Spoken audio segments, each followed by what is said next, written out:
Let's tell me what's going on around here. What's going on? This is part of the Juneteenth celebration. I'm just the grounds person.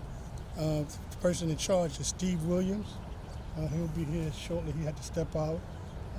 It's the second time on the Ellipes, and hopefully this thing goes fast and smooth. And drop, turn around, and then leave. There's no parking on the Ellipes. Okay? Even though you see an empty parking lot. So. Okay, we the wrong people to tell because we're just. There's no water.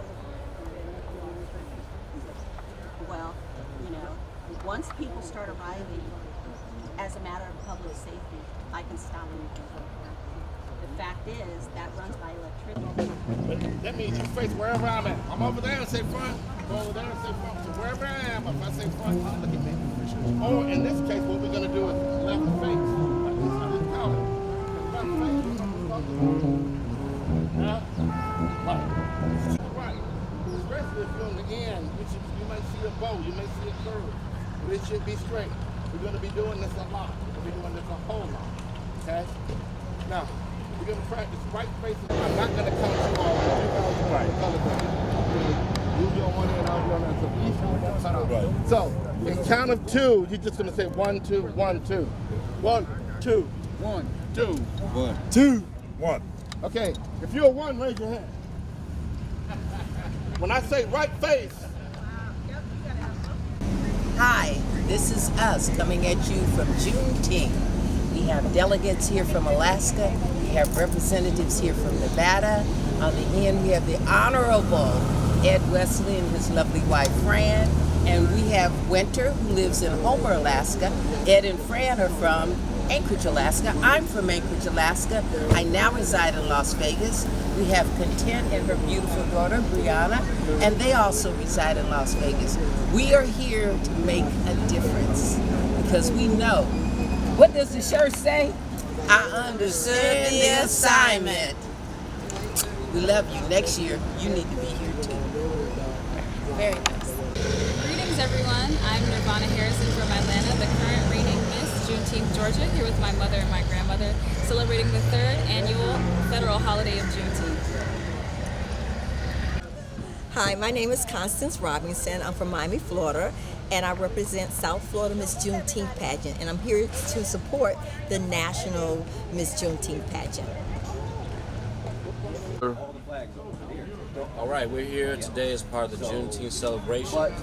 We are here as part of the actual the Capitol Hill Jazz Foundation, and as brought us here to celebrate Juneteenth. We have a number of musicians from the D.C., Maryland region. And here today we're going to parade with the soldiers here, and we're going to play music not from that era, but lively in celebration of Juneteenth, black music.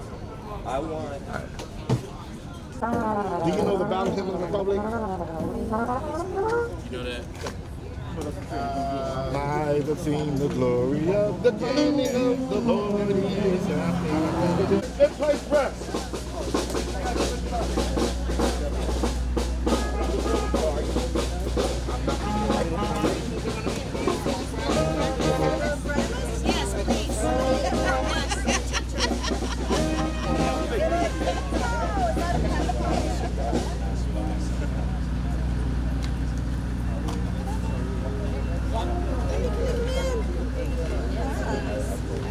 They want us in two lines, so you guys go right next to each other.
Balls left.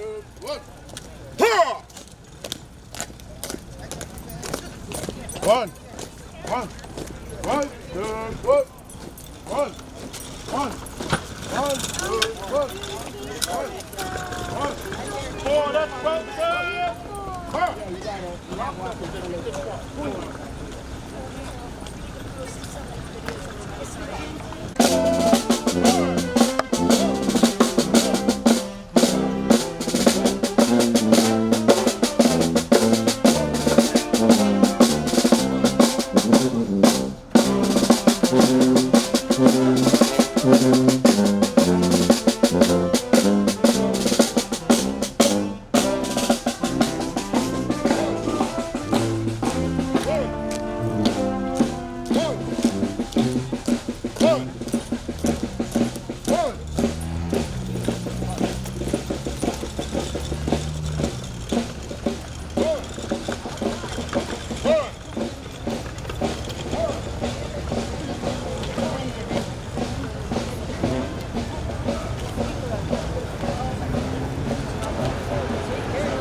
That's okay.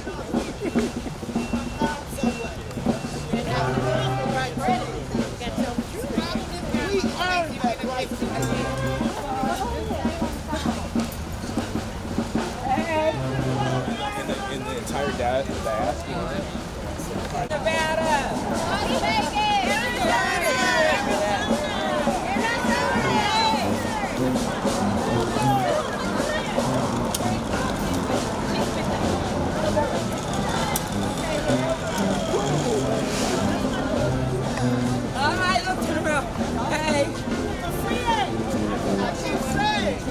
This is what that day for freedom looked like.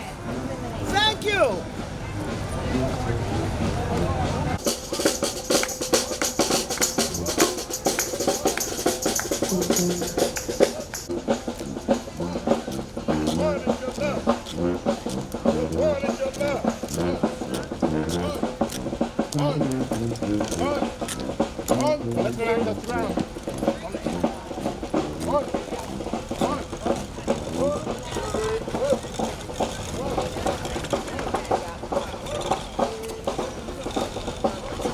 Really? And our queen. Hey. And our anthem. Our Juneteenth anthem. Happy Juneteenth, people!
I'm Lewis Senior.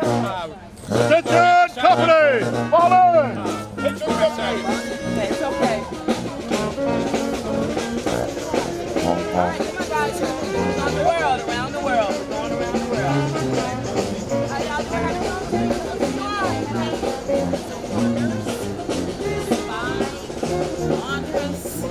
Take your pick. Black women perform. Go, Doug! Stand right over here. these guys up on this spot there.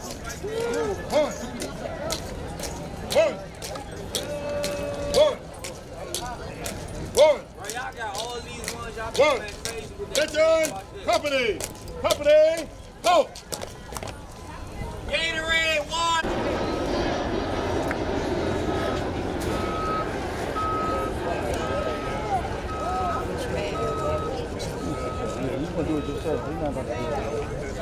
Gatorade, water, ice cream, cold drink. Can I get somebody to take this picture? Oh, look at the ice cream. It's a video. Just fly. USCT. Huzzah for Juneteenth. Happy Juneteenth. Hip hip. Huzzah. Hip hip. Huzzah. Hip hip. Huzzah. Please better take another. Yeah, it was video. Thank you for liberating us. Thank you for liberating us. Thank you for saving the nation. Thank you for saving the nation. Let me throw it back to you.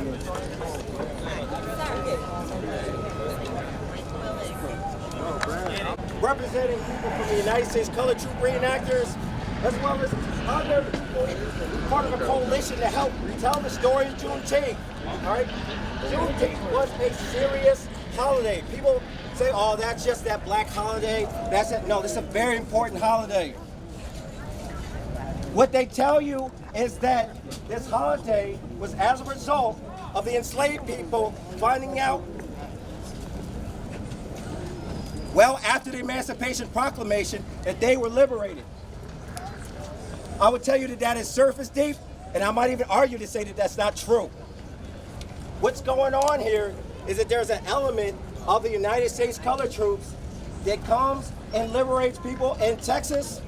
They come in there to close the Civil War, and they come in there with a secret mission to protect the United States as U.S. Border Patrol on the U.S.-Mexican border, okay?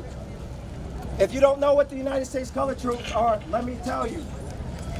They're one of the greatest forces that you will ever learn about in United States history and in world history. The United States Color Troops, they lasted from 1862 to 1867. Their job, as it is written in the history books, was to save the Union. But those people in the ranks of the United States Color Troops have their own agenda to liberate their community. Those people who were enslaved, those people who are oppressed, those people who had no rights. They had no right to vote. They couldn't even live their life without being harmed, okay? Without being raped, without going through any of that. The men and the women who are often forgotten, associated to the United States Color Troops, they ended up leaving from this part of the country, more specifically, Hopewell, Virginia, Grant's headquarters at City Point on May 25th, 1865. Their job was to do, just as I told you, to close that war, liberate the people, and to function as U.S.-Mexican Border Patrol. They left through the Atlantic Ocean, they took a voyage through that ocean to the Gulf of Mexico, and then they ended up in Galveston, Texas. What you're celebrating is the United States Color Troops, along with white units, that joined this effort to create the great change that we experience today. We have a saved nation where states are not a separate way from one another. They're together as the United States, all right? Not these United States. In that same process, they're able to earn emancipation, enfranchisement, also known as suffrage, the ability to vote, equality, equity, inclusion, and even education for all their people. They earned all of that, and it trickled upward through society that provided democracy for all people, not just African Americans. That gave way to the 13th Amendment. You guys already know what it is. Let me show you that I know what you know. The 13th Amendment, it ends slavery, with exception to incarceration. The reason why I say that, because in current day, slavery still exists. Exactly. I'll say that again. The The 13th Amendment ends all legal slavery, with exception to incarceration. So slavery still exists today, but it ended majority of legal slavery, okay? 14th Amendment gives equal rights, equal protection under the law, citizenship. In the 15th Amendment, it gives universal male suffrage. It gives the rights for all men to vote. No, it did not do that for women, but it got women galvanized to fight for their own rights and their own liberties. All right, going into the 20th century. All this happened as a result of the United States Colored Troops, and more specifically, the 25th Army Corps coming into Texas. We celebrate Juneteenth as a means to observe this history. But I will tell you that each state, each territory has their own unique Freedom Day. DC celebrates their Freedom Day in April 1862. I believe it's more specifically April 16th, 1862. Each territory, each state had their own Liberation Day. But we use Texas's Juneteenth to tell the story of everybody's Day of Liberation. You cannot take these pictures without understanding their significance. Otherwise, you are just doing something trivial. Do you understand where I'm coming from? Yes. Do you feel me? Yes. Can you smell me? Yes. This is what I'm talking about. I just want to give you honor. I want to say this is a pleasure and honor to have everyone in this contingent, everybody in this coalition to help tell that story of Juneteenth.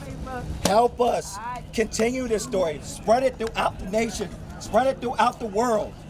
This is our agenda. This is why we are here. Okay? This is not just to do some cool photo op. This is not to break up the monotony. This is not to help some politician. We are telling the story of our people and how it impacted not just our community, but everyone else's. We made this great thing so that way a couple of decades later, if you're Irish or Lithuanian or Italian, if you're a woman, whatever you are, there will be no rights or privileges there would be no question about what your rights and privileges would be, because the man and the woman of color earned it during the American Civil War. 145 names are represented on the memorial on U Street. They're over there celebrating Juneteenth right now. Predominantly African American units, but included other ethnicities. Most of the commissioned officers, the executives of the battlefield, are of European descent, although there were colored officers are forgotten from history. Over 100. I read some articles saying it's closer to 125. Okay? Then there were other groups of people. People who were Latino, Hispanic, Filipino, people from India, people from South America. They're coming from all over the world. If you were commonly associated to the African American community or mistaken as African American, you would often be thrown into the colored units. I also have to,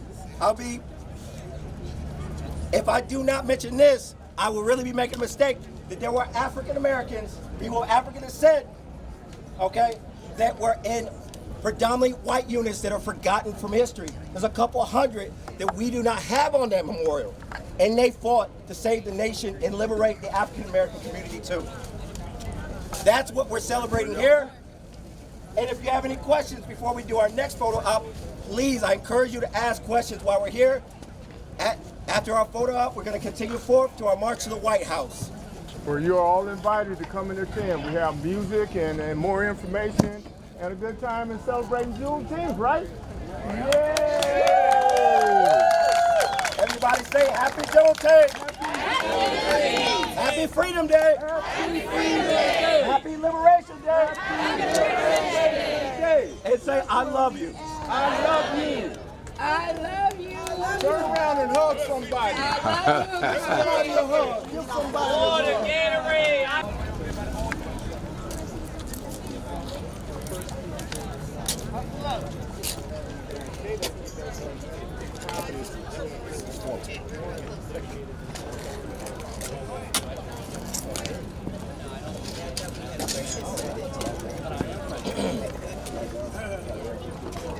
We were just waiting for the umbrellas to come over here to get in the picture. They were finishing up.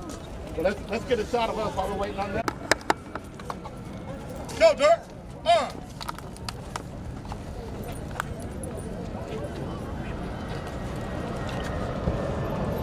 Order, in place, rest. The Georgia Battalion, you please join us. Capitol Hill Jazz Band. All right.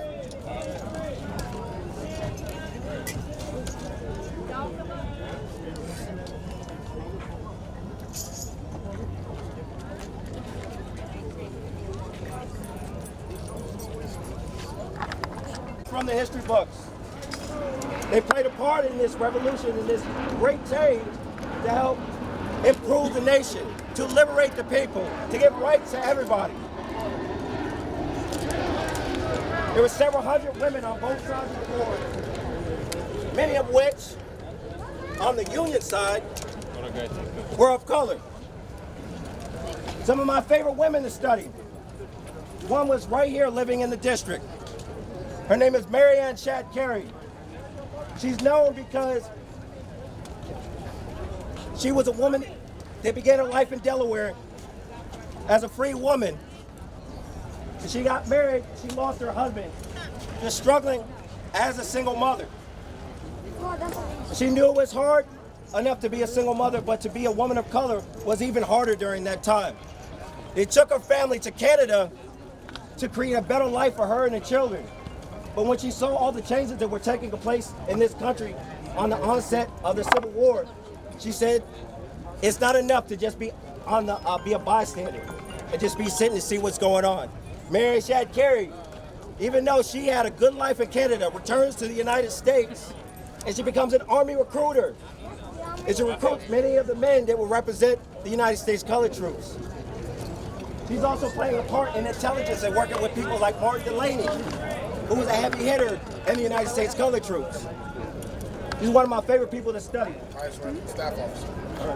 Yes, Martin Delaney, who was the highest ranking staff officer, who also served as an infantry officer prior to that time. Another woman that I love to study, a woman by the name of Mary Bowser. She was in espionage, a spy, landed in the Confederate White House in Richmond, Virginia. Some of the best intelligence that we got from the United States Army, not just the colored troops, was from Mary Bowser.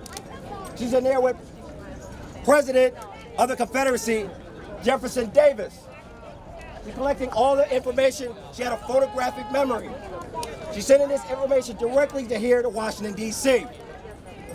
She was a powerhouse associated to the United States colored troops. All right.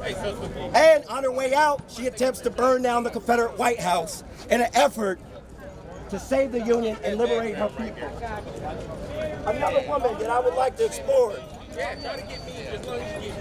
Another woman that I like to explore is a woman by the name of Susie King Taylor. Susie King Taylor is my favorite because she's like everybody's mama. She's taking care of everybody.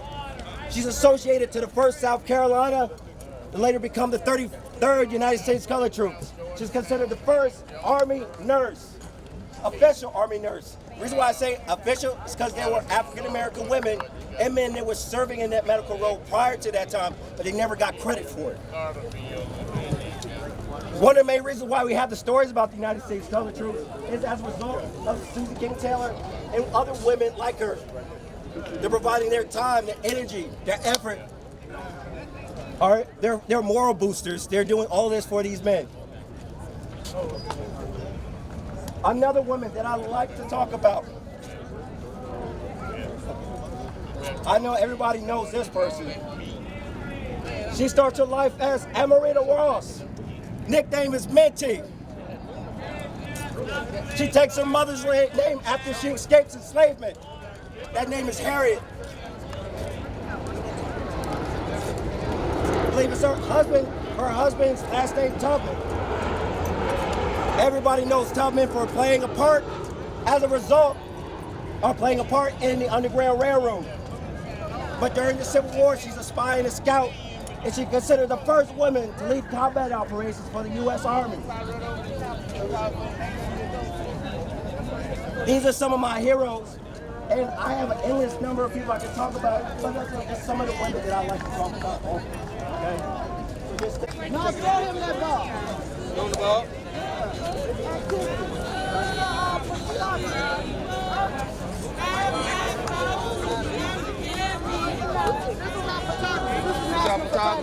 What's going on? Y'all need to come to the 3 o'clock. What's that 3 o'clock? No. Your street. All the black people. Excuse me, sir.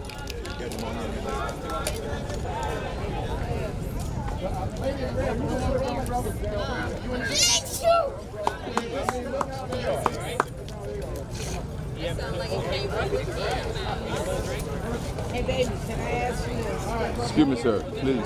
Sir. Miss. Excuse me, sweetie. Excuse me. Yeah, it's the court picture. Can you step out of the court?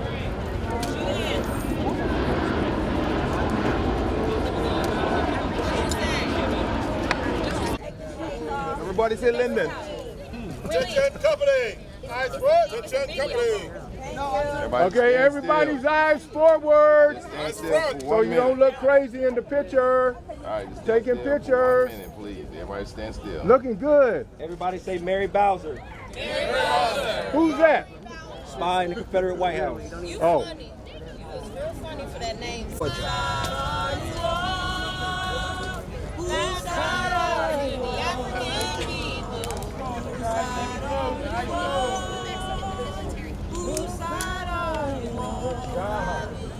Okay. Hold on. So we done, I can stop the video right now. Hello, thank you, Dr. Reverend Myers, Dr. Reverend Ronald Myers, for putting us all together. Without him, we would not be together. Okay. Reverend Myers, your dream has come true. Thank you, Dr. And we know you here in spirit. We apologize that you didn't live to see this day, because you fought for Juneteenth to be a national holiday. You put all 50 of us Juneteenth directors together to make this day possible. We all fought representing every state. Say the state that you're from. I'm from St. Louis, Missouri. Copyright Juneteenth director for Missouri. Where are you from, Queen?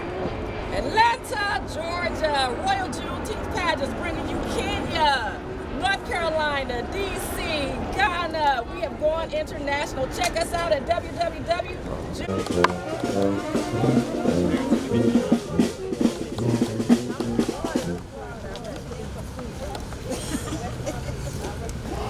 The whole thing should have had floats.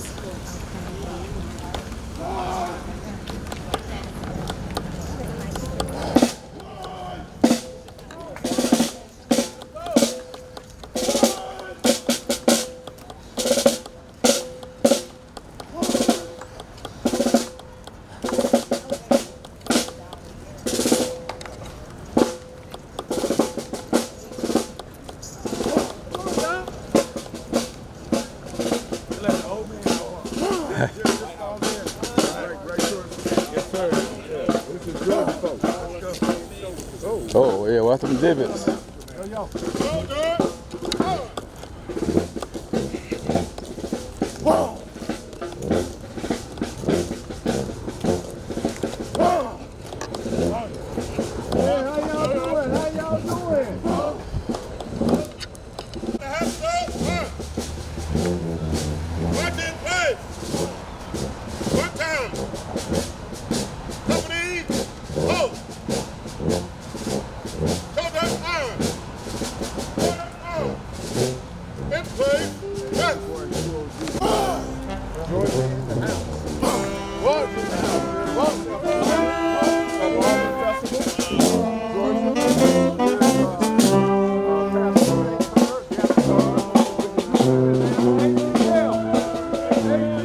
Stop there, man.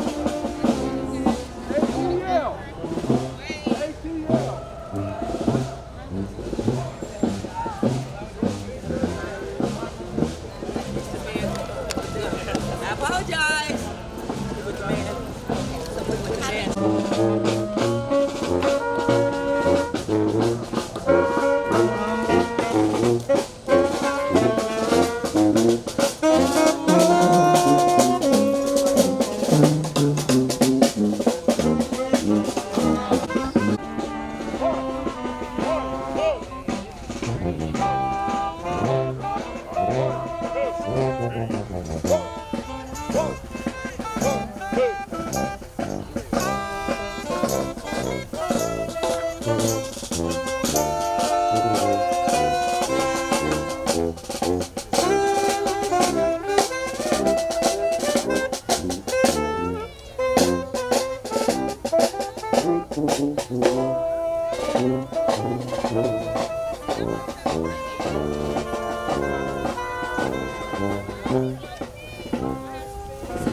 God on me.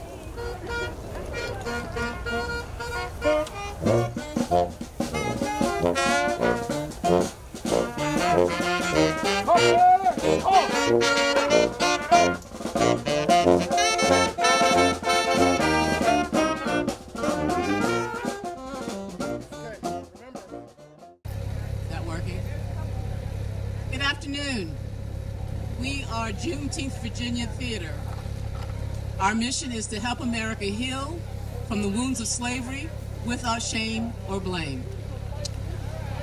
We are scheduled to do this play, Abolitionist Museum, at 3, and we will honor that.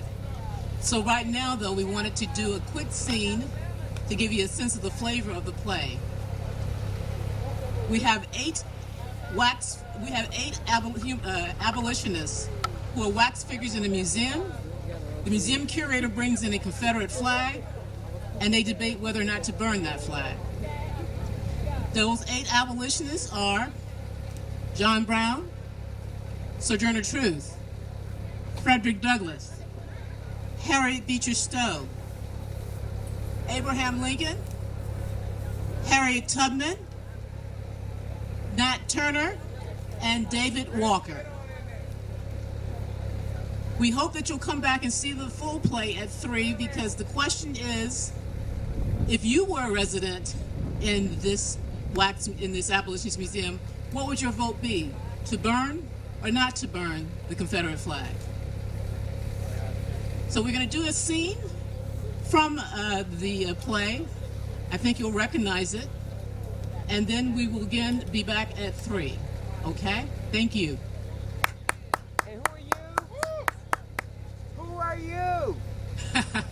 My name is Sherry Bailey, and I also will be playing the curator in this play, and I'm the founder of Juneteenth VA. On November 19th, 1863, President Lincoln spoke at Gettysburg in the dedication of a national cemetery. In a few brief remarks, he summed up a nation's pain and passion.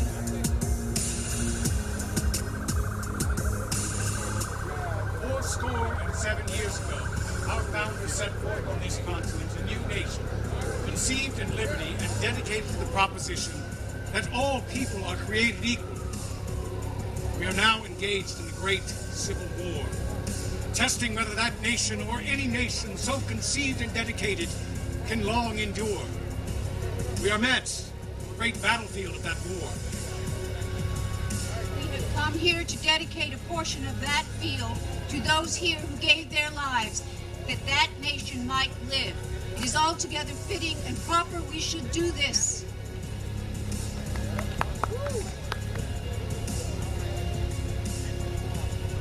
We cannot dedicate or consecrate this hallowed ground. Brave soldiers, living and dead, who struggle here, have consecrated it far above our poor power to add or detract. The world will little note or long remember what we say here, but it can never forget what these soldiers did here. It is for us, the living rather, to be dedicated to the unfinished work of those which fought here thus far so nobly advanced. It is rather for us to be here, dedicated to the great task remaining before us, that from these honored dead, we take increased devotion to that cause for which they gave the last full measure of devotion.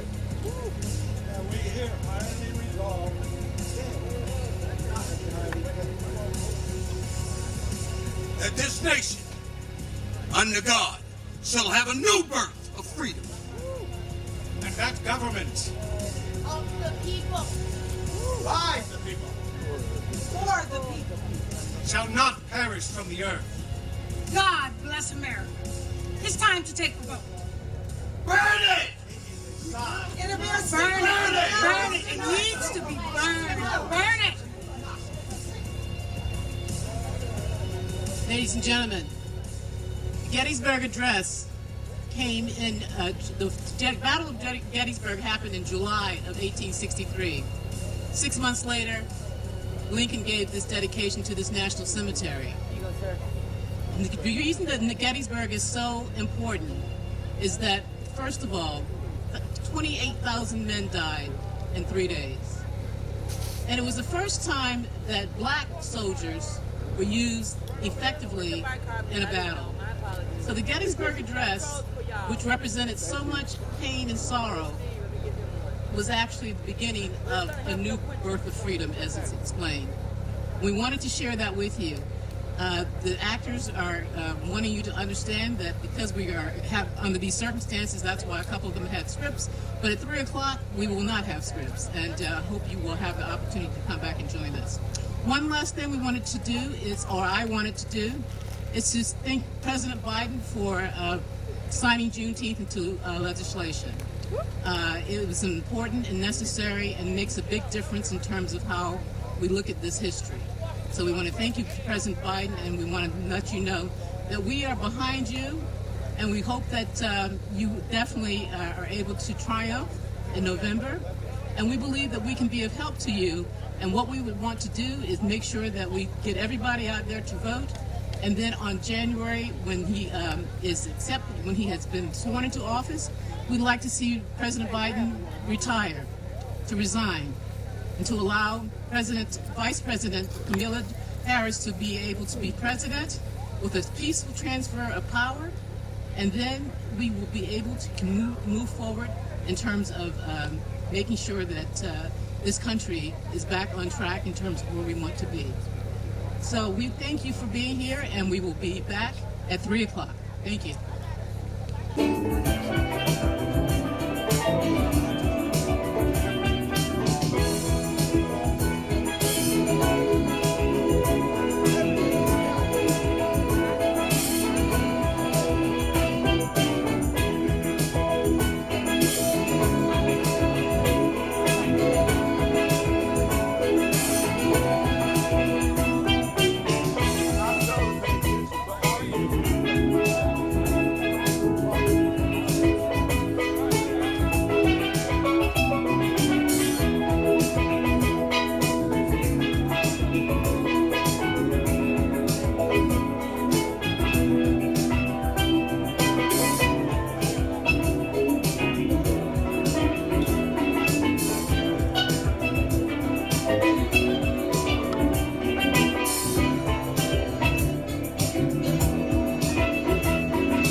give it up, give it up, give it up. Awesome, awesome. So we're going to get started. And so I'm not your host for today, but I'm going to introduce one of the hosts. And she's going to introduce all of the hosts with the mostest, man. These beautiful, beautiful young ladies over here to my right. Come on, we can give it up already. Come on, come on, come on. We're all the way from Atlanta. Yes, yes, yes. So you guys got to give it up. Everybody that hits the stage here, today is a celebration of freedom. Can we all say freedom? Yes, national holiday. Can we make some more noise? Yes. Today is very special. We have a lot of special guests. We have some people from the ATL shouting. Oh, yeah. That's how we say it in Atlanta. I'm sorry. Can I get y'all to do that for me? Say ATL shouting. All the way to DC, man. It's going up, man. So we're so happy. Without any further ado, you guys give it up for Miss Leslie. Come on, come on. Give it up, give it up. That man back there said the women can't have as much rights as men. They need to be helped in the carriages, lifted over ditches, and be kept in the best place. But I'm not being kept in the best place. I'm not being carried over ditches. And I can eat as much and walk as much, talk as much, and work as hard as a man when I can get it. And ain't I a woman? That's right. That man back there in the black said that women can't have as much rights as men. But wasn't your God a woman? The creator. Where did your God come from if woman was not the creator? I reckon if one woman could turn this whole world upside down, then all of us together can turn the right side up again. And now that we're asking to do it, y'all men better let us. That was Sojourner Truth, 1865 in Akron, Ohio at the National Women's Conference. During that time, there was a battle in the North and the South about rights going on. 3 years prior, in 1865, slaves were told that they were free, but they were free 2 years prior too. We know why we are here, but without further ado, I'd like Miss National Juneteenth 2024 to take the stage and give you a little bit more history.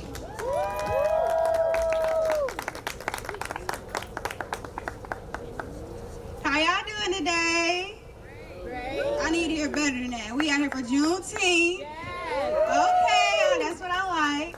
So my name is Demia Taylor. I am the winner of the National Juneteenth pageant that was held last year in October.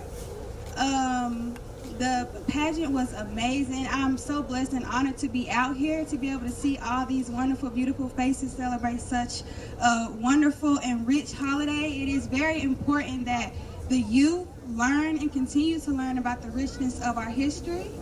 And I'm not going to hold y'all too much longer, but be sure to be at the conference Juneteenth that will be held in Atlanta.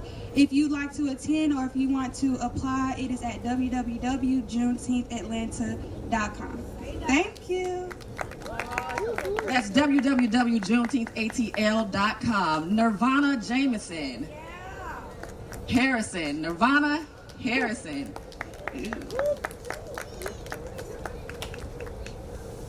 All right, greetings, good afternoon, everyone. How are y'all today? All right, well, I'm Nirvana Harrison, the inaugural Miss Juneteenth Georgia, and I just competed for Miss Georgia Teen USA, finishing at top 16 semifinalist and the only black semifinalist in the entire pageant. So I just wanted to come here today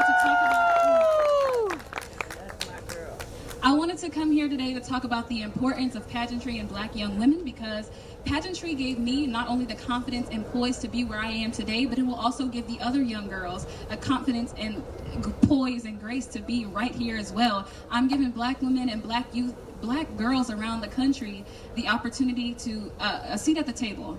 I'm giving Black women across the globe the opportunity to see themselves reflected in places we have not been reflected.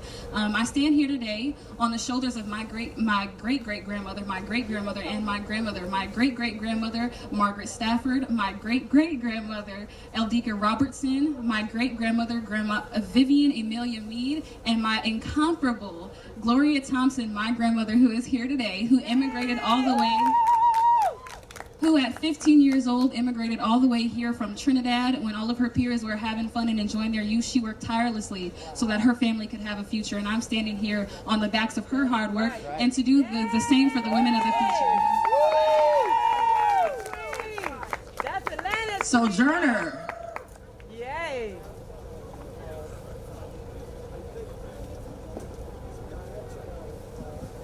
Good afternoon, everybody. So, I was in the Juneteenth Georgia pageant last year. I didn't win, but I got voted for Miss Congeniality, so now I hold that title. All right. Yeah. Congratulations. And really, that was my first pageant experience. It was definitely interesting. I learned a lot from it. I still have a lot more to learn. And I don't really have that much to say. Happy Juneteenth. I love this holiday. Oh, we love you. Miss Kenya. www.juneteenthatl.com, the largest Juneteenth celebration in the nation. Hello, everyone. My name is Lauren Rotich. I am representing the country of Kenya, and I'm also representing Eshu. Sorry about Bike Out. All right. Thank you so much, Miss Kenya. Queen at Large, D.C. All right. Washington, D.C. Chocolate City.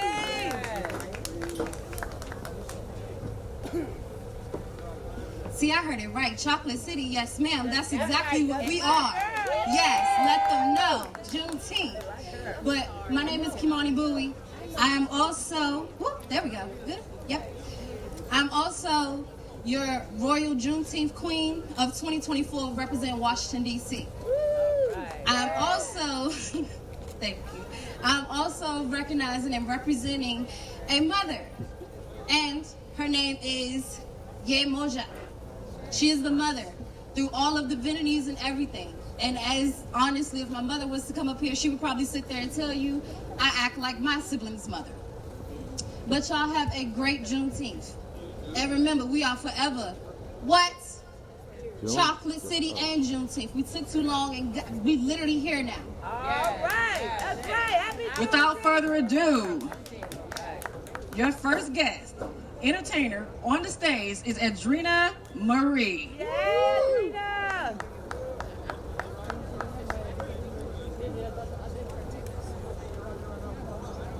In the meantime, if you'd like to stay in the loop on what's going on in the largest Juneteenth celebration in the nation, go to www.juneteenthatl.com. If you'd like to sign up, volunteer, donate, go to www.juneteenthatl.com. Today's event is brought to you by DC's finest.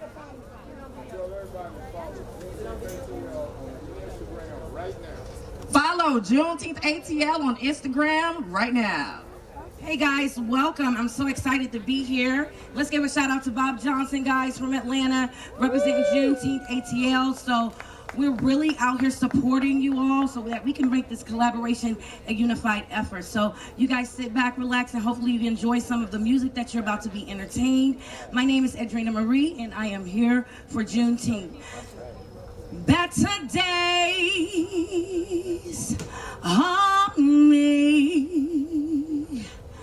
I once was blinded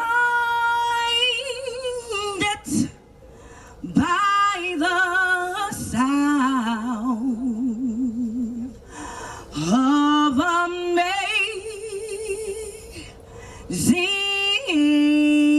grace. I need to know just what I can do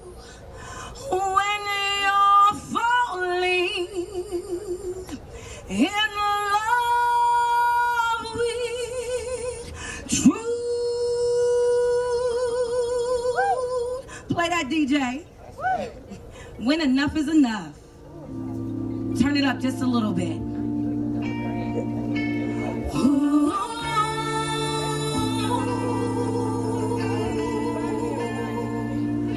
Ooh.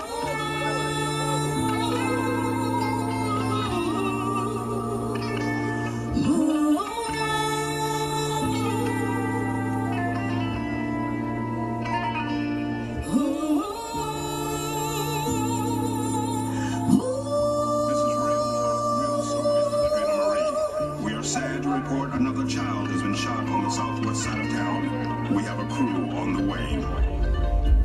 Another mother's love put to a test.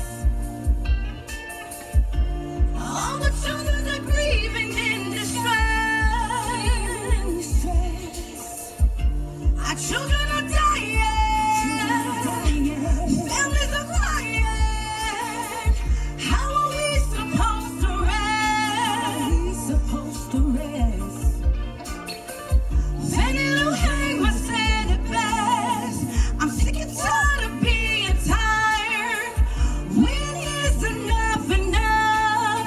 When is enough enough? When is enough enough? When is enough enough? When is enough enough? When is enough enough? When is enough enough? How many more times do we have to hear? We send our thoughts and prayers. Keep your eyes, hearts, minds clear. It's for us to have a conversation for the ages. Gun violence should not equal political silence. We know what it will take. Human salvation is truly at stake. No mistake. Wake up, stand up, listen up, stay woke, stay woke, stay woke. When is enough enough? When is enough enough? When is enough enough? When is enough enough? When is enough enough? When is enough enough? To the cry, see the tears before another child. Yeah. Woo! Enough enough. To the cry, see the tears before another child. When is enough? When is enough? Another mother's love put to a test. All the fathers are grieving in disguise. Our children are dying. Families are crying. Tell me when are we supposed to rest? Fannie Lou Hamer said it best. Sick and tired of being tired. When is enough enough? When is enough enough? When is enough enough? When is enough enough? When is enough enough? When is enough enough? When is enough enough?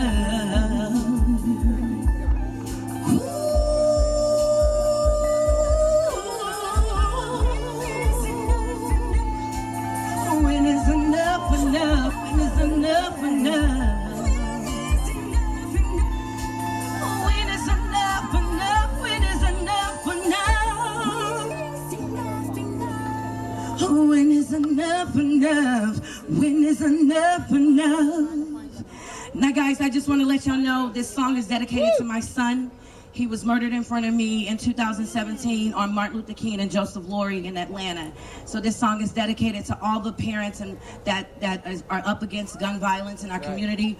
We got to be the change that we want to see, and it starts with all of us. Amen. So thank you guys so much for having us, and we'll see you guys in Atlanta, Juneteenth, ATL. Thank you.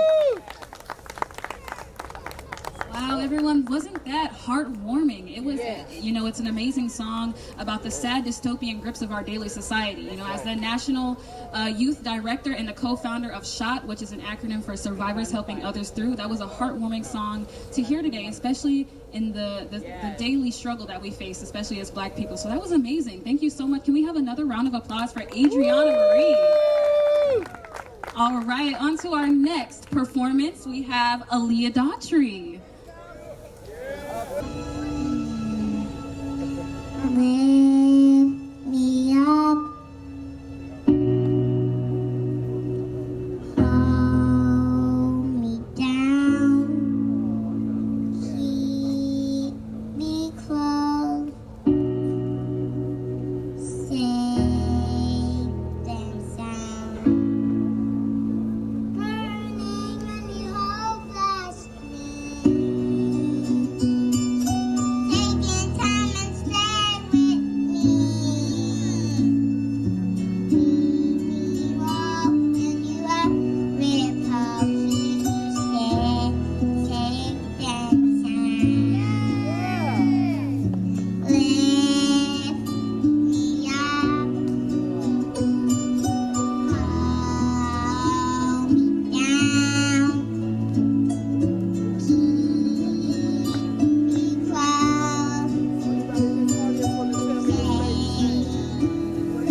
Take attention. Look at me. Snap. Oh, I'm unique. So cute. I come inside. Got you cool. I can't run. Yes. Look at me.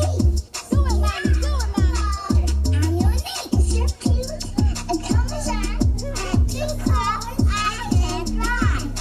Mirror, mirror on the wall. You're the goddess and the mom. Look around me, you will see it's me. I'm unique. Take a picture, I'ma post for the picture, yeah.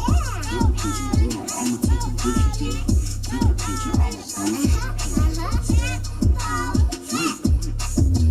Take a picture, I'ma post for the picture, yeah. Take a picture, yeah. I'ma take a picture, yeah. Take a picture, I'ma post for the picture. Snap, pause, set. Let's hear something new.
Oh my gosh, let's have another round of applause for Aaliyah Daughtry and her team. Oh my goodness, that was amazing.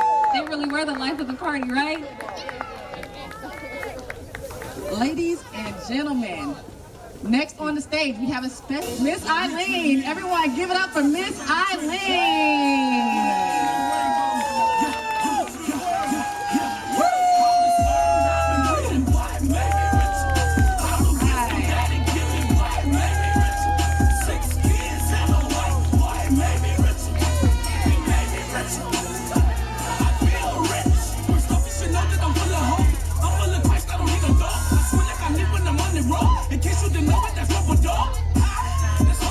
My Jesus, he came in and got it wrong. I'm full of places, yo. I know that I know. All this blessing that I'm getting made me rich and add no sorrow. You gon' bless me, gone and bless me. Oh no, I don't want to borrow. Tell Pharaoh I'm in Cairo. Lunch on hell, I want a gyro. I left him with a chicken jack, scripture and the Bible high. Truth be told, I know what I got. Wow, let's give it up for our honorary queen. Oh my goodness, showing us that we can be a queen at any age. All right, and the next person I'm going to call into the stage is Blessed. So if you could come onto the stage. We don't do it like the old school church. Can you turn to your neighbor and say, neighbor, happy Juneteenth. Yes, now turn to your other neighbor and say, we celebrating freedom. There it is. Let's go. You ready, Bless? Can we bring that track up? Let's go. It's your girl, Lil B. And your girl married 2 times. We ain't want to have to do it to him. But I guess we got to now, right? Let's get into it.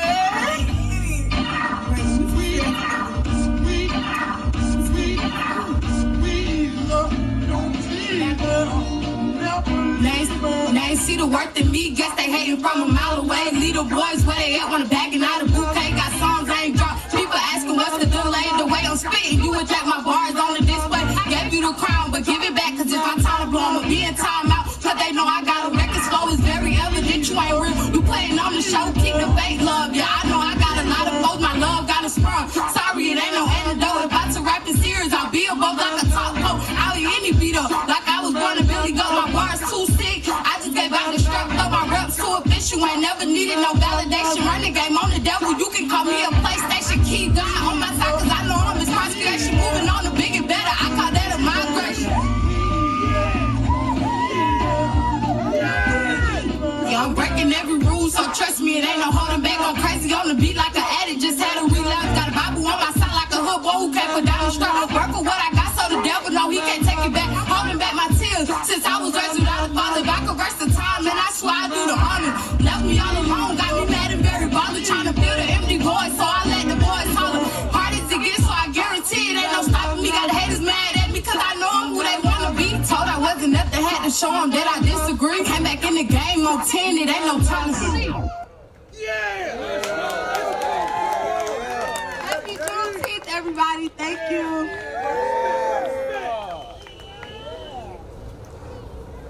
All right, can we have another round of applause for Blessed and her team? That was amazing and an important way to show that the youth can rap about the things that we need to hear right now. And can we just give them another round of applause? That was amazing. All right, all right, all right. What's that make it? It's always afraid I know it. See, look, this bitch out of your force out of me. I keep it out here though. God, the way that you feel like, let's get it. You feel deep.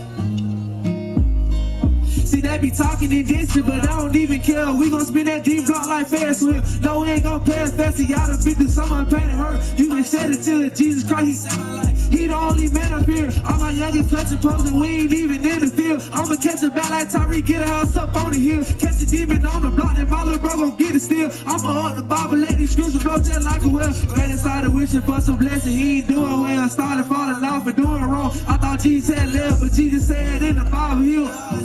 I heard the devil, he won't smoke, put him up in the air. Know that Jesus got my side, I already know that he gon' ride. Oh, I know that devil, he gon' smoke. Oh, so we bout to let him know.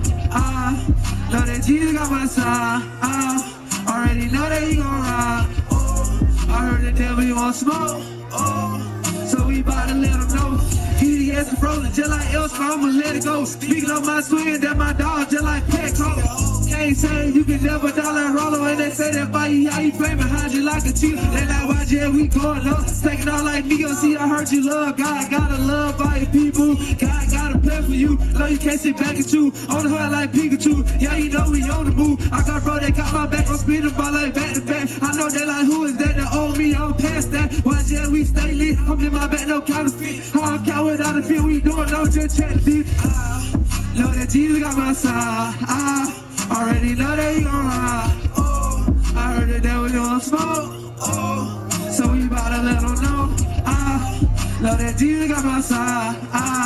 Already know that he gon' ride. Oh, I heard that devil gon' smoke. Oh, so we bout to let him know. Y'all wanna find that right pound, tell you how Jesus. These ways to go, man. Play the devil.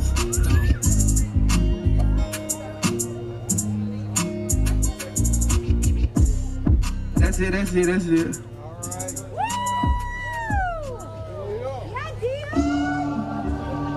This loud around here, man. Where all my church people at, man? There you go, there you go. This is all my church people. Who said saying? He said we can't make car music for the Lord, man. Y'all already know what we get. D. Y'all know it, y'all will know it, man. And we all turn the same.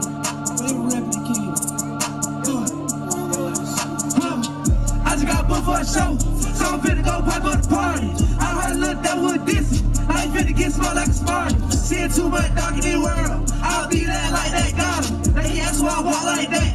Man, that's that about my pike. I don't care about what you heard. I don't care about that in mind. I don't care about doctor people. I have heroes in 3 days time. See, that's the God I serve. He even turned water into wine. My God, Richard Mercy, ain't never too late. Go ahead and go change your mind. Straight person, you never be the same. Say, better go change your way. Y'all be screaming out Yahweh. On the good or bad day. You better go and give him praise. Like your favorite holiday. Sunday through Saturday. I know the church house stay lit. I know the church house stay lit. I know the church house stay lit. I know the church house stay lit. I know the church house stay lit. I know the church house stay lit. I know the church house stay lit. I know the church house stay lit. You dig? Can't tell me that God ain't good. You know about the whole gang out the hood. Stop raising that God that's above. That problem all misunderstood. And that demon no better than play. Nobody get hit like sure. Rolling up a demon pack. And that thing is scrap on the wood. Kept on the trenches, I did what I could. Like church, I rep my hood. They know they good. So I know a little dad like Uzi. 1 million house on the top of the hill. And know that we get to the coolie. We turn up to Christ. And he asking us how to be. I know the church house stay lit. I know the church house stay lit. I know the church house stay lit. I know the church house stay lit. I know the church house stay lit. I know the church house stay lit. I know the church house stay lit. I know the church house stay lit. You dig? That's it, man. That's all I got for y'all. Appreciate y'all for having me. Happy Juneteenth.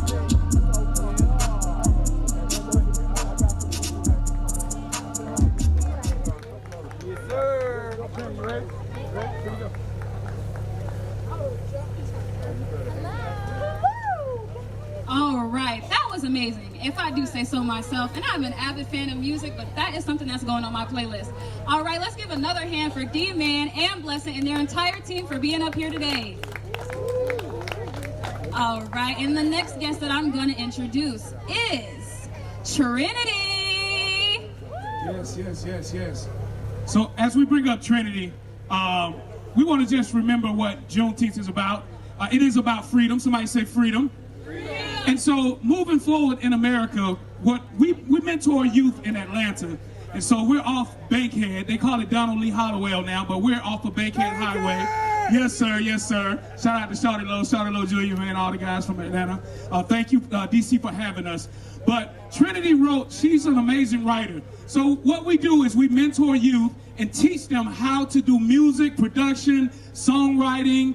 We have an amazing team. And these are our young people that grew up in the program, in the mentorship, and they're becoming amazing songwriters, producers, and they're awesome engineers. Isn't that awesome, y'all? Yeah. Yes, our young people. Somebody say the future. The future. So Trinity and some of our young people, we're going to ask you to come up with Trinity real quick.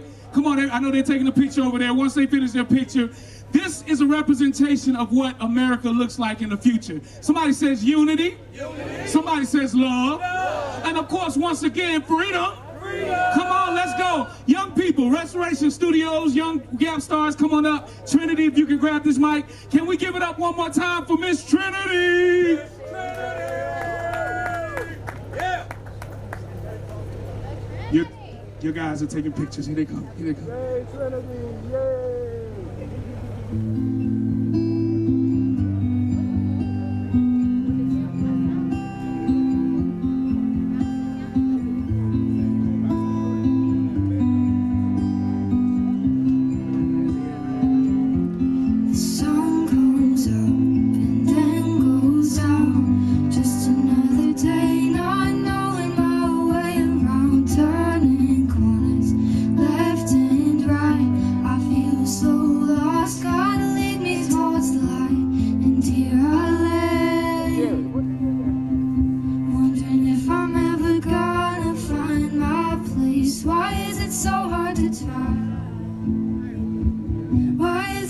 Easy to lie and say you're fine, and here I lay.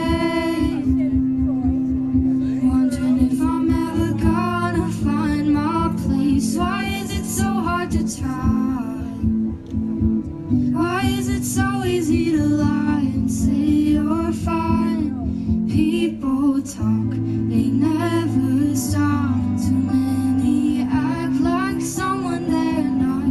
We're all on a search to find our identities when it's sitting right there in the one and only King. So here I lay, wondering if I'm ever gonna find my place. Why is it so hard to tell?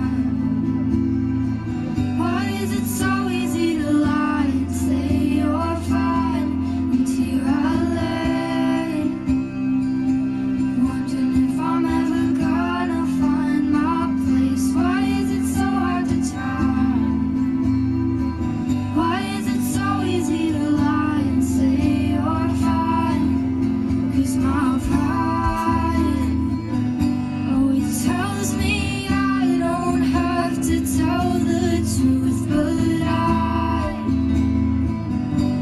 I'm finished living all these lies for you inside.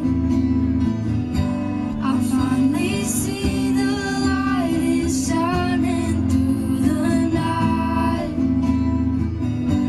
and now I feel alive. 'Cause my pride, yes, it tells me I don't have to tell the truth, but I'm finished living all these lies for you inside. I finally see the light is shining through the night, and now I feel alive. I feel alive. And here I lay, wondering if I'm ever gonna find my place. Why is it so hard to tell? Why is it so easy to lie and say you're fine? And here I lay, wondering if I'm ever gonna find my place. Why is it so hard to tell? Why is it so easy to lie and say you're fine? Why is it so hard to tell?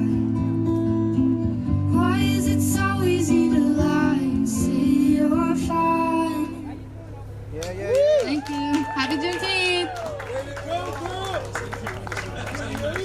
All right, so they're gonna stay up here with us. We're gonna get ready to get out of the way. How many people feel rich today? How many of y'all feel rich? How many of you ever wake up like, man, can you smell that fresh air? Ah, there we go. If you can breathe and you're alive, say I'm rich.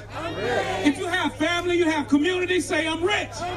Woo! You ever read a good book and it gave you a wealth of knowledge? You learned about the Independence Day, you learned about 1865, you learned about the abolitionists, and you learned about 1965 with the, what do they call it? The Jim Crow, abolition of the Jim Crow. You learned about all the people that helped shape America, and you say, man, we have a beautiful, redemptive story that makes us rich. Come on! Woo! So this song that we're doing is together. They know the hook. It says, all the word I've been reading, boy, it made me richer. All the wisdom daddy give me, boy, it made me richer.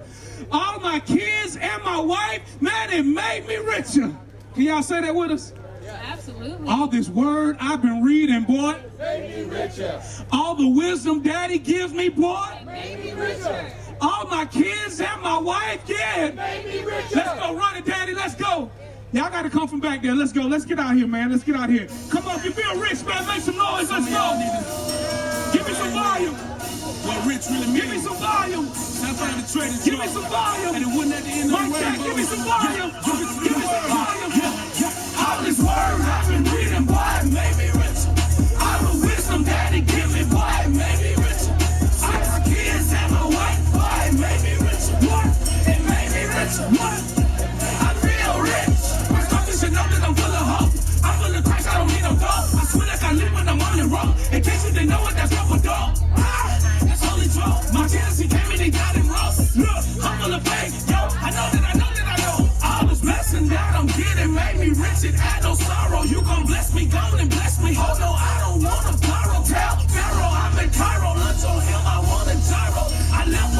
check, switch and the Bible high. Truth be told, I know what I got. Hustle Atlanta, I've been putting it down in the city, I know that I'm hot. Cause I praise them in every hood, give them glory on every block. Stand in the middle of the street like a fade. Love me, I need to ride. I'm young, fly, and sane. You should take a picture. They said revivals in the city, shout and take me with you. I told my haters I'm forgivable, but then I had to let it go, so gotta let me in. All this word I've been reading, boy, it made me richer. All the wisdom daddy give me, boy, it made me richer. All my kids and my wife, boy, it made me richer. It made me richer. I feel rich. I let this work go like a tummy gun. No, we cannot stop, we already won. I look at the demon when storming the bitch with the power of God like you having fun. Are you having fun? I'm blessing the city. I'm blessing the pool. I speak to the heavens like I had no limit, no sinning, but only for rough. But you keep on walking, neglecting the people where we know that that ain't the truth. All these shenanigans, secular battle, and got your butt fed up like what? So you with me? You say that you got it? Everybody got it. This word I've been reading, boy, it made me richer. All the wisdom daddy give me, boy, it made me richer. 6 kids and my wife, boy, it made me richer. It made me richer. I feel rich. God bless me with a queen. I'm like, oh, that's for me. When she cook, clean and love me, I'm like, oh, that's for free. And she just right for me, standing by 5'3". You might catch me in the street, showing 32 teeth. All the wisdom daddy give me, boy, it made me richer. I give honor to my mama, boy, it made me richer.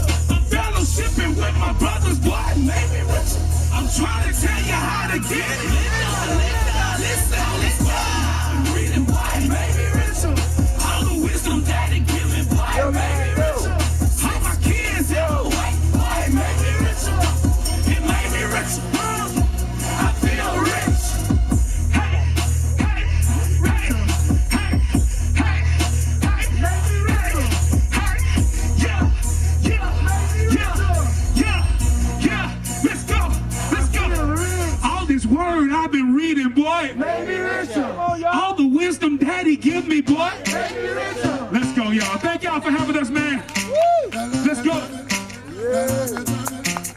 Man, y'all got my bro coming up, man. We got to do it big for my bro, man. Come on. All right.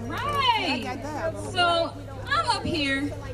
I'm not sure if I know who this is, but I know you know who it is, right? They know. ATL know who it is, right? Let's go. Yeah, man, all the way from the ATL, man. Y'all got to give it up for Mr. Shawty Low Jr. Yeah. Juneteenth, what's happening? What's going on, everybody? Man, it's a pleasure to be here in D.C. I'm from Atlanta. You know what I mean? Hey, DJ, let's get it.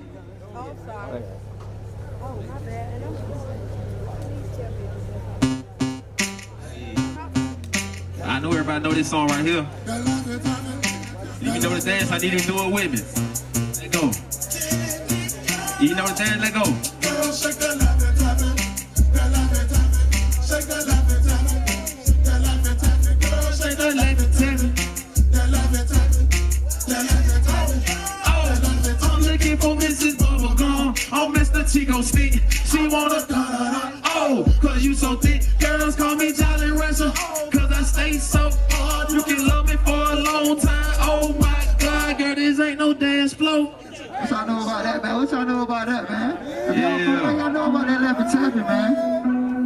WC Dave's finna talk to you real quick. I sang a little bit, so I'm saying to y'all. This all single King speech. What's happening? Let me tell you a story that's never been told about a young black king that's dripping in gold. Heart of a lion, wisdom of the old. Every crown on his head speaks soft but bold. Now this young man speaks lightly and carries a big stick. Now this young man, he don't love, he don't take no shit. Now this young man, I couldn't see any clearer. Cause this young man I see every time I look in the mirror. This is my king's speech, this is my decree. Stand on my own 2 feet. You cannot stop me. Realize what you're watching. A young black king.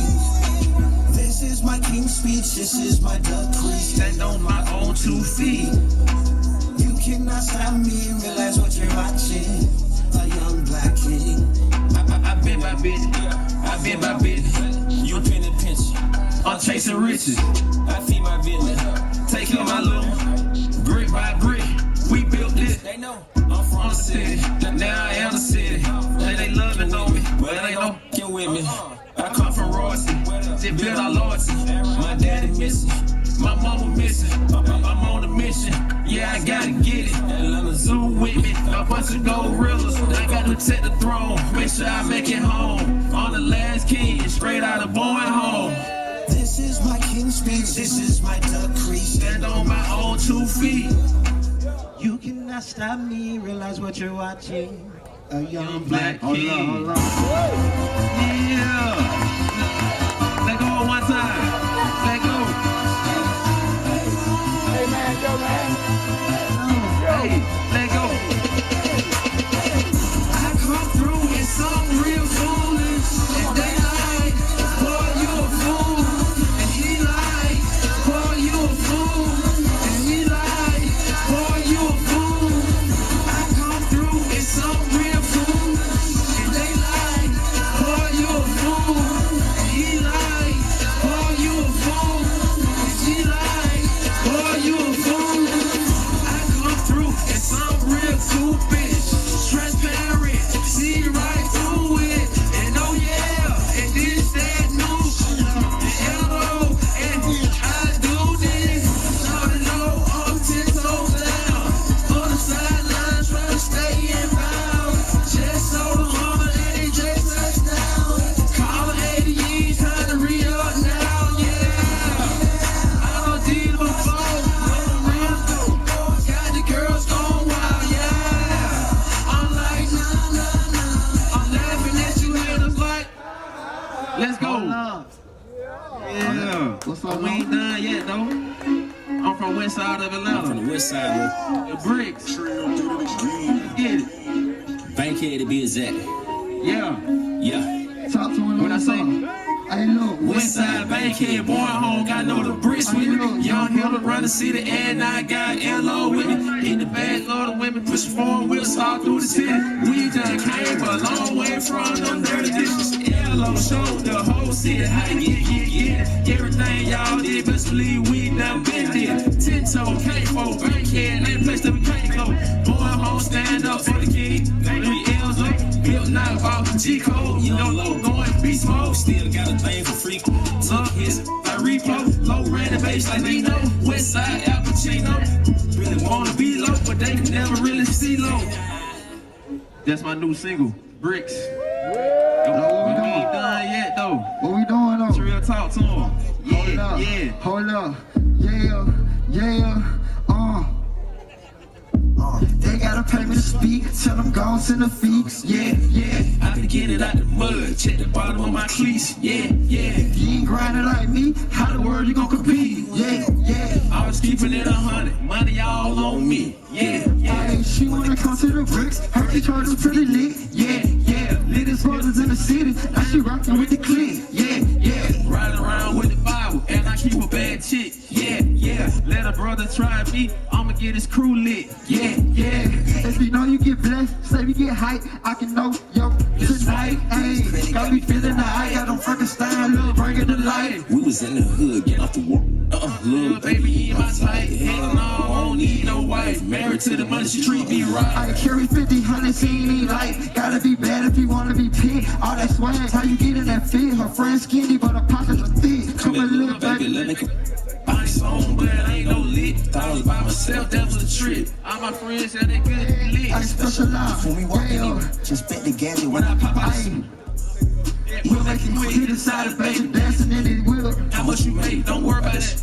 All you need to know, a young brother rich. I'm about to get booted, start charging for pitch. Too much drunk, I Juneteenth look good on it. All the baddies in the hood want it. Yeah, I'm feeling good, homie. People come mess up a good moment. Yeah. I remember long nights. We was in the kitchen, beat up like Mike. Yeah. Ain't take no days off. 3 8-hour shifts, I'm paid off. Man, look, this shit I'm paid off. We at the White House. Paid off. Can't take no days off. This stuff make me feel like I'm laid off. Yeah. Yeah. Hey, man, yeah, man. Hey, shout out everybody out here, man. They know. Everybody know this. What's y'all know about this? We keep for real. And we back. Let go. A bitch can't do it like me. No. A bitch can't do it like me. No. A bitch can't do it like me. A bitch can't do it like me. A bitch can't do it like me. No. A bitch can't do it like me. A bitch can't do it like me. A bitch can't do it like me. Bring it home in the house and rub it this off for the guy to let him know. People here came to ride and we can roll. Ain't nothing but the people inside and she know. When the geeked up, watch me roll. Hit about a bus for the lock and load. Ain't going to the truck, better watch that. Get it up, get the bucks, get it with the foe. Oh, best friend standing on toe. Put your arms in the air, imitate Fabo. Start gyro. Pop one time, ain't next free well, then pop one more. Oh, I bet you can't do it like me. Roll up and take a hit like me. Step in the club, put a tick like me. You spit like hell, you spit like me.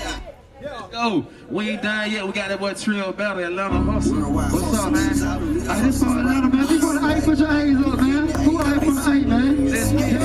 Hey, this for all the hustlers in Atlanta, man. We at the White House right now.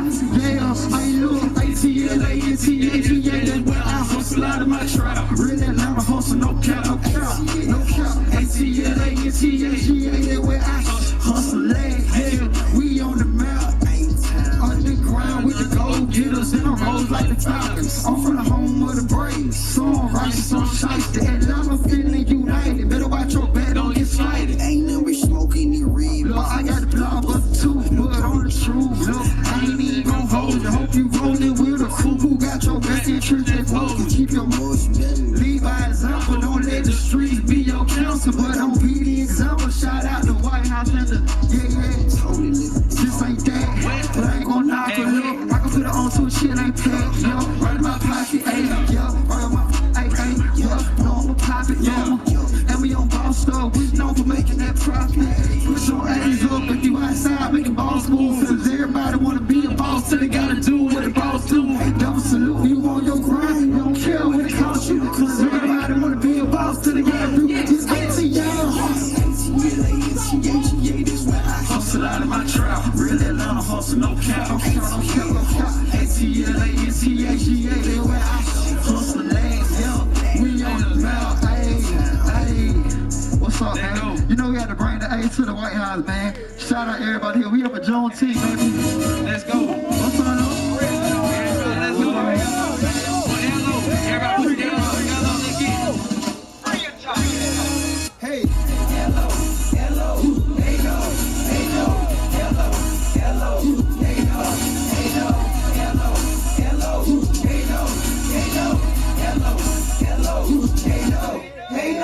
Shout it low, I got flavor.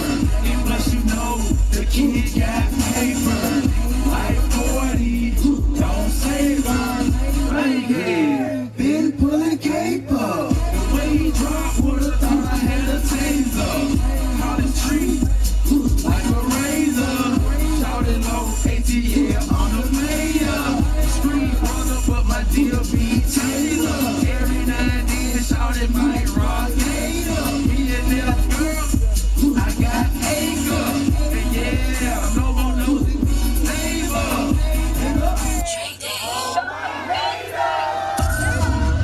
Let's get it, dude, the music. Brand new banger. I don't know if I can follow up that act. Oh my gosh. Let's give a shout out to Shawty Low Jr. for not only being here, but being here in the place of his father. Long live Shawty Low. And speaking of Atlanta, I want to give a shout out to our state director of the biggest Juneteenth celebration in America, Bob Johnson. All right, now, that had me feeling like I was back home. So now, I think I can't go back on after that. How am I going to top that? I feel like I was back home. So I'm going to bring on the next act, 13th.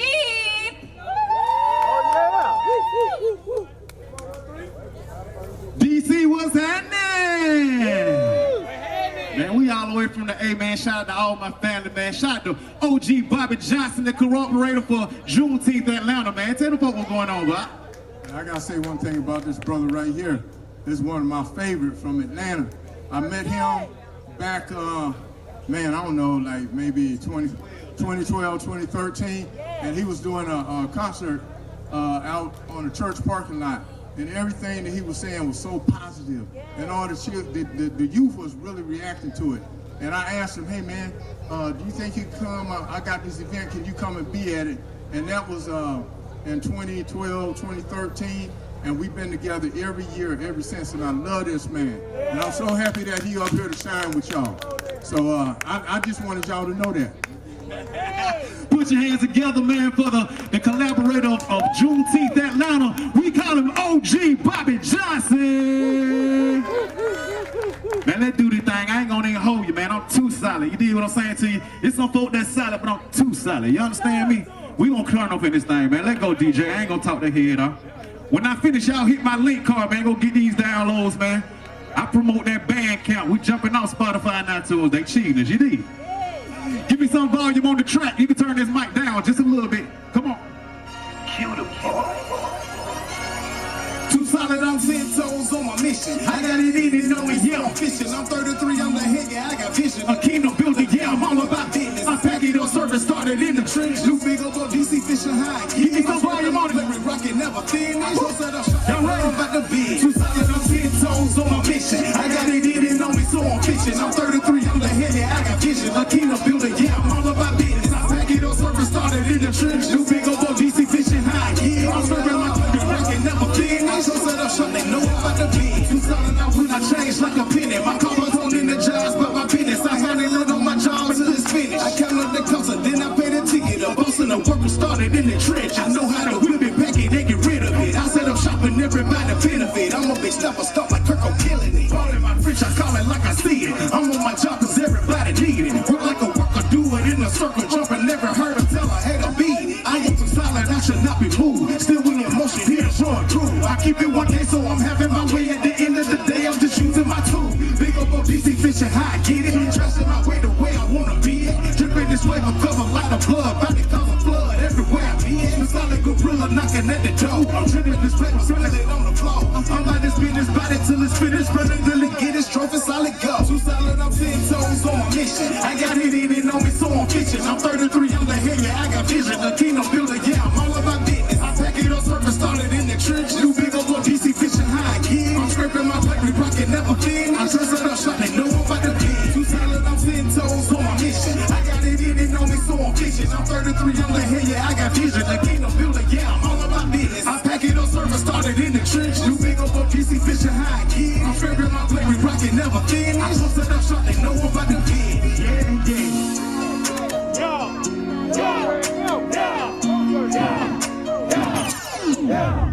Yeah, Oh, put your hands together out there, man. We gonna keep this thing rolling. That was actually my last song, but they played it first, but we gonna do this thing. Come on, let go. Yeah. This album is called Too Solid. Streaming everywhere. Brand new banger. This song is featuring my homeboy 1K Views. So we ain't making no time for it. Break it up, I ain't making no time for it. I put it in his hand, let it work. You wanna do it, yeah, it gets mine, bro. King the builder, I'm a worker, yeah, I do it like I got time for it. Patient like I stood in line for. No cosign, I sign for. No business, still time for. Something more than my posture. I'ma take it easy, I ain't letting weasel disturb my cool, I'm bothered. I put it in his hand, let it work the plan, he deserves the honor.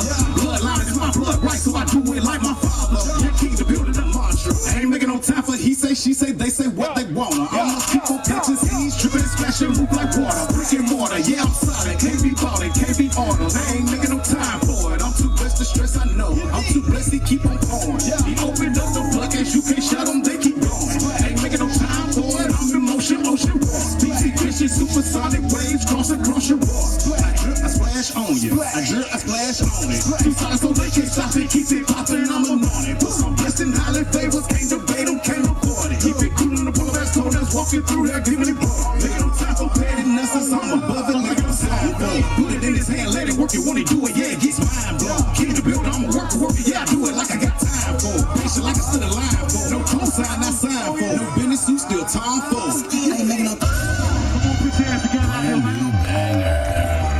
Let's go up tonight. Y'all ready to get lit with me? Kingdom build the music. Barely did it, but I made it, yeah. Barely did it, but I made it, yeah. Shots out to the greatest, yeah. I know I never would have made it if it wasn't for his patience. He been 10 toes down since the touchdown, that's how I barely did it, but I made it.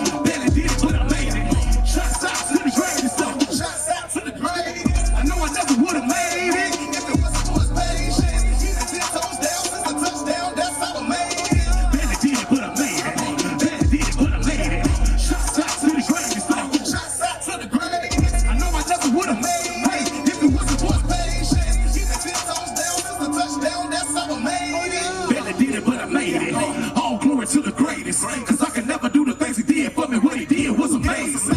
Let's just fall again, Reagan. Thank God that I waited. I've been 10 toes down since the touchdown, bringing home the baby. Had to practice my patience. Waiting down, no aces. All I had was my playlist. Man, it did it, but made it. Yeah, I took a hell of a time or two. 2 more times I didn't have a clue. Tell my mama already knew. The roller jokes are in real soon. Had to give it to the basics. Precious time just wasted. All the time he was waiting. Some shots out to the grave. No, I couldn't do it by myself. Ain't no way I would've made it. Billy did it, but I'm standing here. Y'all ready? I made it. Billy did it, but I made it. Billy did it, but I made it. Shots out to the grave. Shots out to the grave. I know I never would've made it. If it wasn't for his patience. Even 10 toes down to the touchdown. That's how I made it. Billy did it, but I made it. Billy did it, but I made it. Shots out to the grave. Shots out to the grave. I know I never would've made it. If it wasn't for his patience. Even 10 toes down to the touchdown. That's how I made it. Shot the greatest, I made it. I kept the faith, yeah, I waited.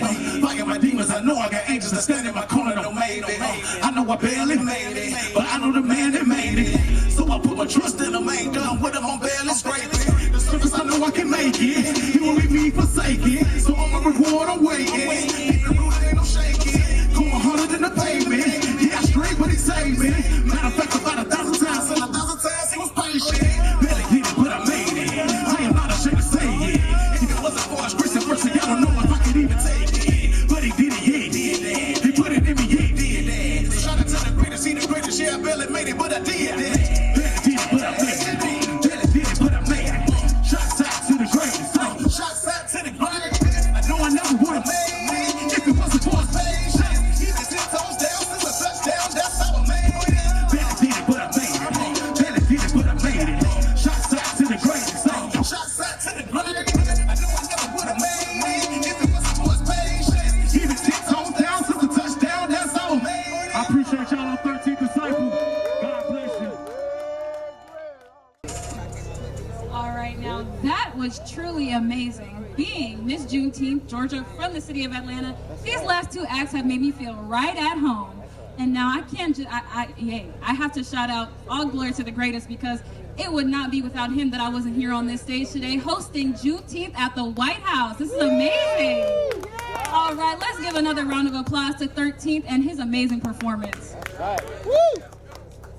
All right, now as we are approaching the end of our show, I have a couple other guests to introduce, but most importantly, the 404 Groove.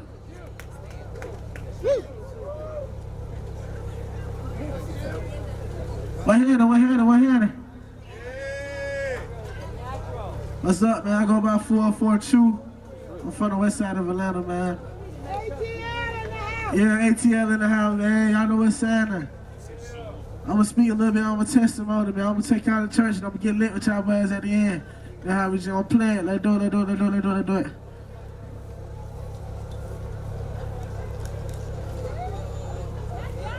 How y'all doing today, man? Y'all doing all right?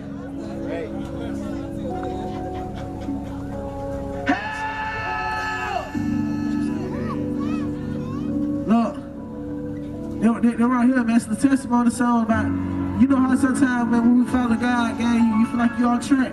That's a little bit of my testimony. You feel me? Huh? Remind the times when my lights was turned off. Know that you are gracious, lately, Lord. While my heart been closed out. See my brother in the cell, watching how he changed the real, struggling with his mental health. But I ain't even care to help. Been cut so many times. I'm watching everyone around me. I don't know you real motor, so in my heart been setting boundaries. And I don't want no new friends. I feel I'm better off alone. Don't need pushing when you alive, I wanna push you when you gone. Treat you just like scam lightning when you gone up pick up the phone. So I've been watching how y'all move, so I can better keep my shalom. Lord help me to forgive. I can't live inside the past, but it's a void I need to fulfill. So I've been calling on you for real. I've been feeling like Elijah when Jezebel threatened to kill. I've been feeling like Peter when he rejected you for real. Got me calling on your name, cause I've been stuck inside my ways and telling you that I'm gonna change. But turn around doing the same. Hoping you can hear this pain, cause lately I've been feeling strange. Lord, how could you love me, sinning that be choosing his own way? Ain't no mountain good works. I know I'm ready to turn hell. I've been trying to need my sound, screaming please, Lord, help. Yeah.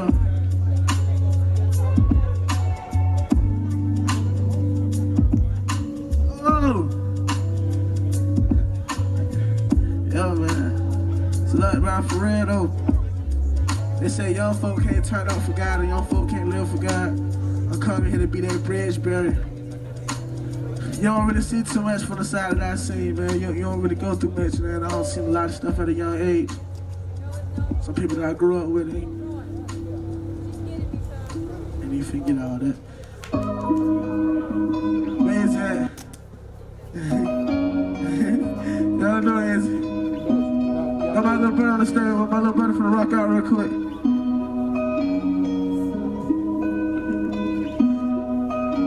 We vibing, we vibing. Let's go. Double and my baby down, we vibing. Like this, come on. That's it. Like this. We vibing. Young Israel, cause he is real. Yeah, we vibing. Let's go. Hey. Jesus saved my life. Hey, let's go. I gave my life to Christ. Let's go, let's go. The devil tried to stop me, but Jesus came and fought for me. Vibing. Let's go. We vibing. Devil in my face, yeah, we vibing. We vibing. We vibing. Devil trying to bring me down, we vibing. Oh, Jesus save my soul. I was in the cold.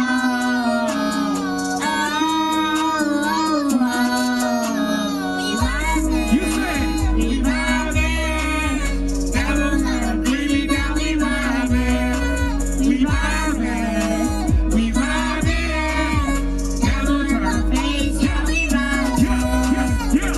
Next track. Yeah. Run it. We gonna get out of here. Next track. Next track. Yo, Let's go. Let's go. hey man, this little worship song, man, it's like Trent worship, man. Know what I'm saying?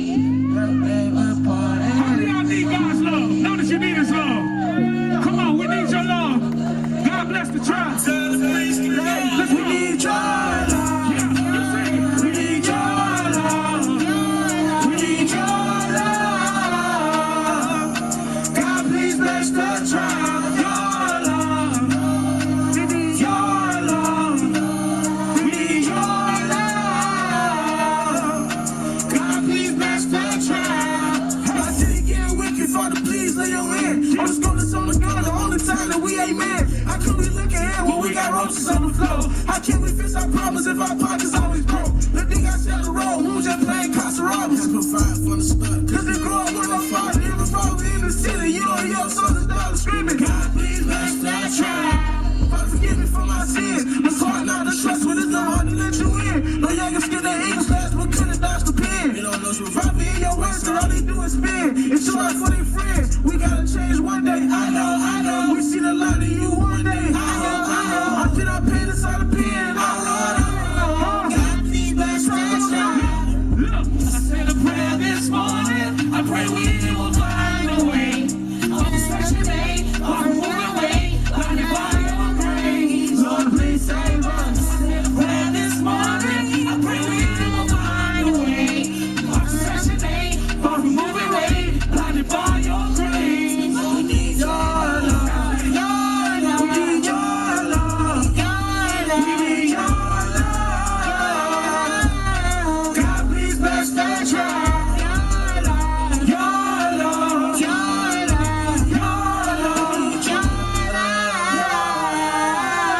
God, please bless that tribe.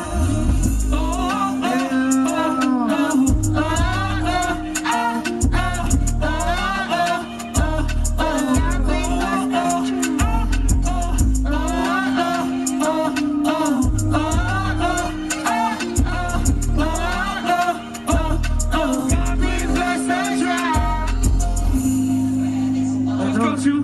We will find a way. Far from Section 8, far from moving away, blinded by your grace. Lord, please save us. I said a prayer this morning. I pray we will find a way.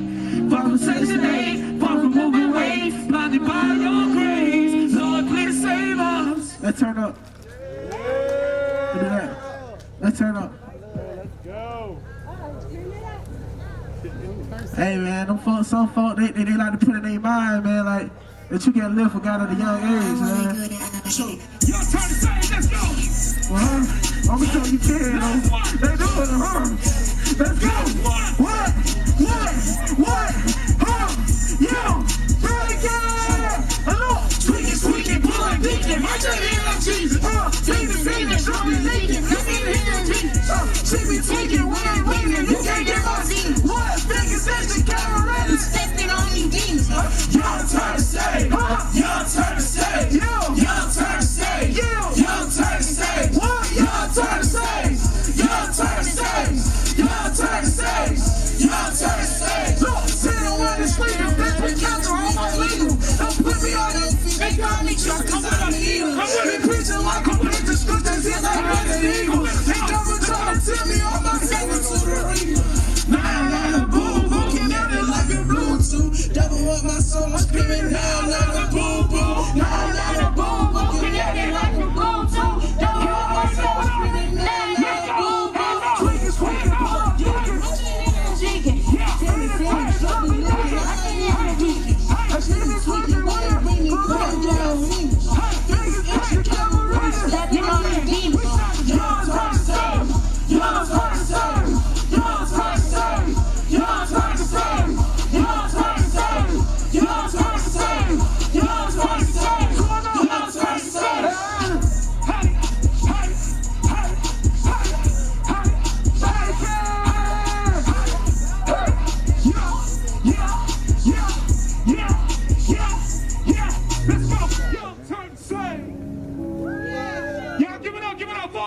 Come on, give it up.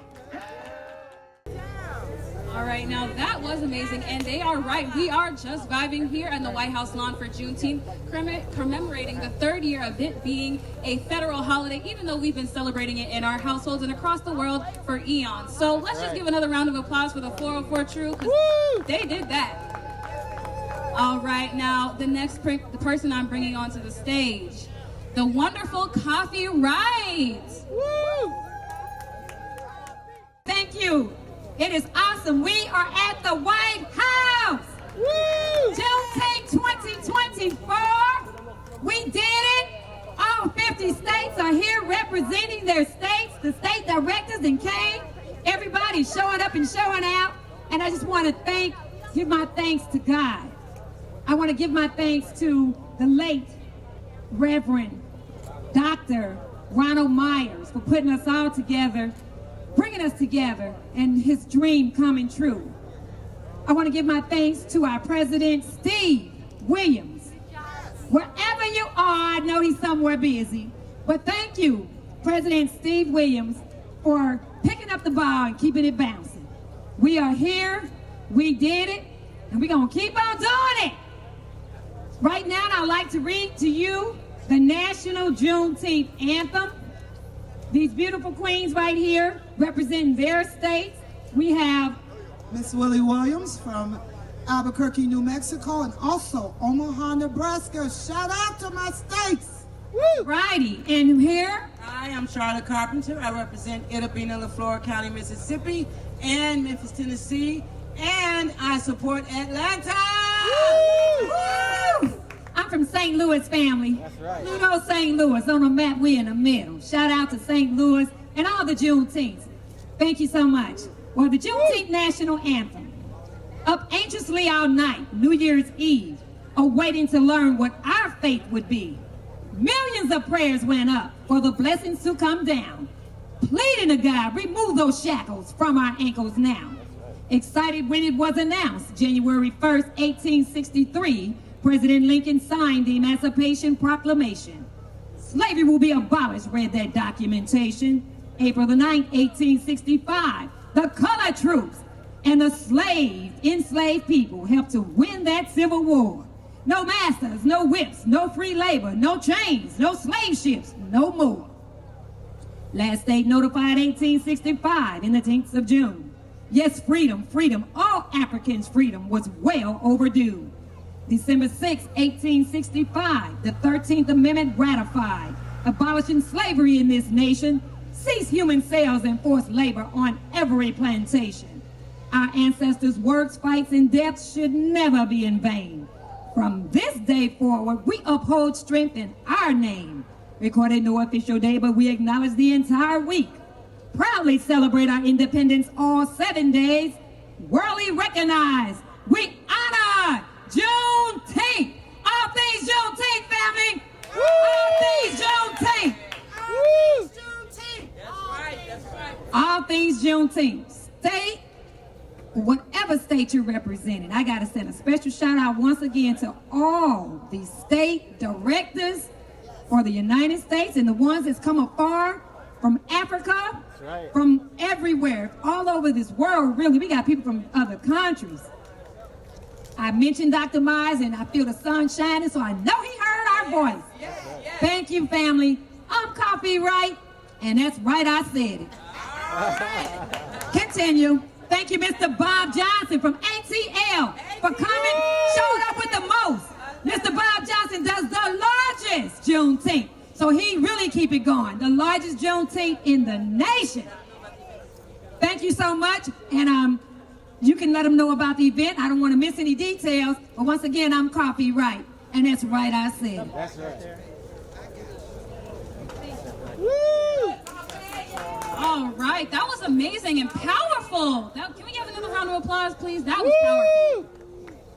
All right, and now, like she said, all things Juneteenth, and while we're here for this joyous occasion, we cannot forget the hard work and the struggles of our ancestors who made today possible. So I would just like to recognize the hard work, the tireless working, and the sorrow of our ancestors for this moment, to be here on this stage, to be able to celebrate this holiday, for the struggles they experienced 2 years before knowing that they were even free. So it's just amazing that we're even able to celebrate it here, and I would be so unfair to talk about how amazing our Juneteenth Atlanta celebration is without talking about my queen who couldn't be here with me, Micaiah Beatty. She is my Juneteenth Atlanta, and she couldn't be here today with me as she is off to college, but I'm just so happy to be here with our state directors. So let's give them a round of applause, everybody. Woo! Yes.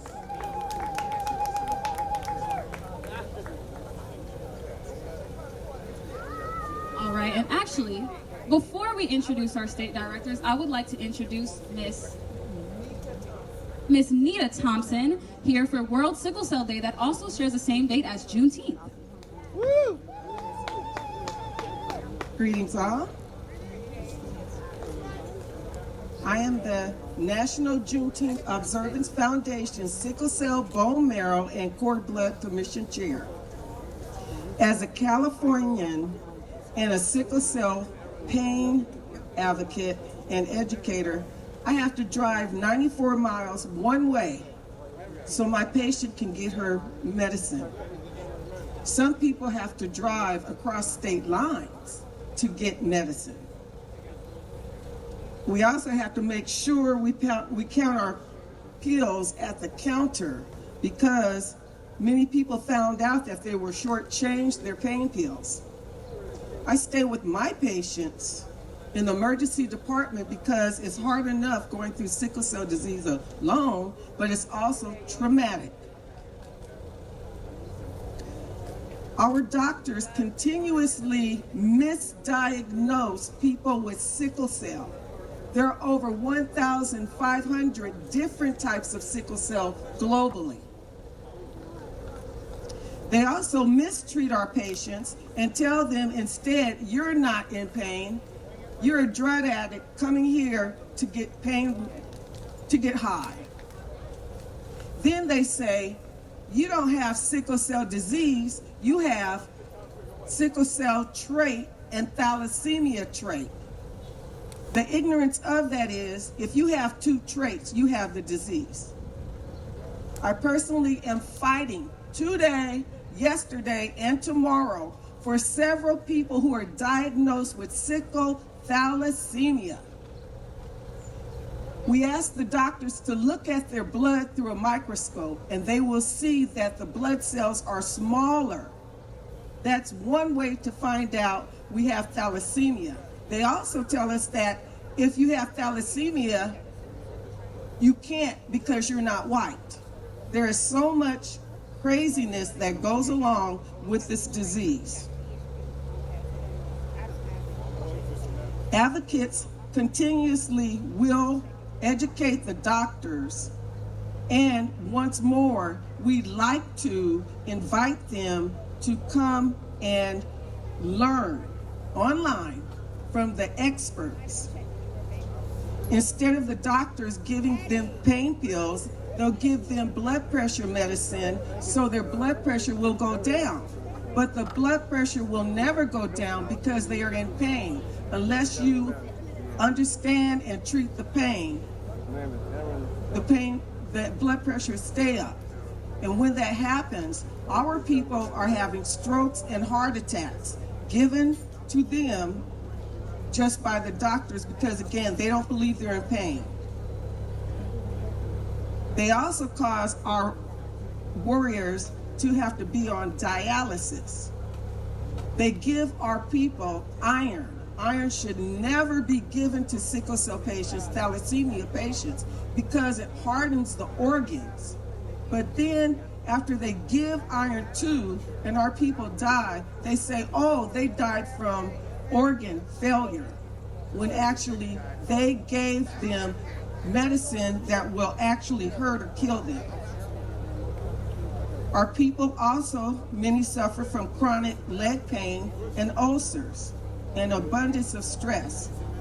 That's why we want to have evidence-based care practices for sickle cell taught by experts to correctly educate our medical professionals, educators, insurance representatives, social workers, and others. Then make it mandatory attendance for them to participate and have viable ability afterwards. The thing about it is sickle cell has only one gene mutation. Researchers are looking into sickle cell to cure it for other diseases that have many more mutations within them. Once they conquer that disease, they'll be able to conquer other diseases, and that should be reason enough to keep our patients alive. Presently, the national life expectancy for women is 46 years old and 41 years old for men. We must care about our people and do better as a nation. That's why we are past pissed being forced to live like this. All things Juneteenth. Thank you. Yay! Be aware. Good job. All right, thank you to Miss Nita Thompson and her amazing informational speech about the hardships of living with sickle cell. So, for the last time, I'm your host, Nirvana Samadi. You can find me on Instagram at NIRVANASAMADHI, your inaugural Miss Juneteenth, Georgia. And I will be handing it over to the king of Juneteenth, the chairman of the National Juneteenth Foundation. So everybody, give him the biggest round of applause of all, because he's the king of Juneteenth. So. All things Juneteenth again, everybody. How you feeling in the DC and the Capitol? Everybody okay? All right, so before we bring up the next act, we want to take a minute to acknowledge some of the people who have been very instrumental in their areas in the national movement. So I'm going to start out by calling out the board of directors. If I call you out, please come on up here and take part. But before we get to that, there's two people we're going to bring up that led the way for us. You need to know them are, and let me see where they're at. One of them is Dr. Eddie Carfton. Dr. Carfton, Eddie Carfton. Now, we would not be here, truly. Really, we probably wouldn't be here without this man. This guy right here, his history is phenomenal. The first black mayor in Mississippi after Reconstruction. They lied on him. They put him in jail. They put him in prison. They beat him. They held him at gunpoint. But he overcame all that and came back out. And even before then, he was riding through Mississippi, registering people to vote. Even before then, he was trying to make life in Mississippi better for everybody. Hold on one second. David Baptiste. Mike's up in front. Could you get him? By the gate. Michael Hampton. Got it, got you. You got it. Hey, call Mike. Would you call Mike for me? All right. Call Mike. So,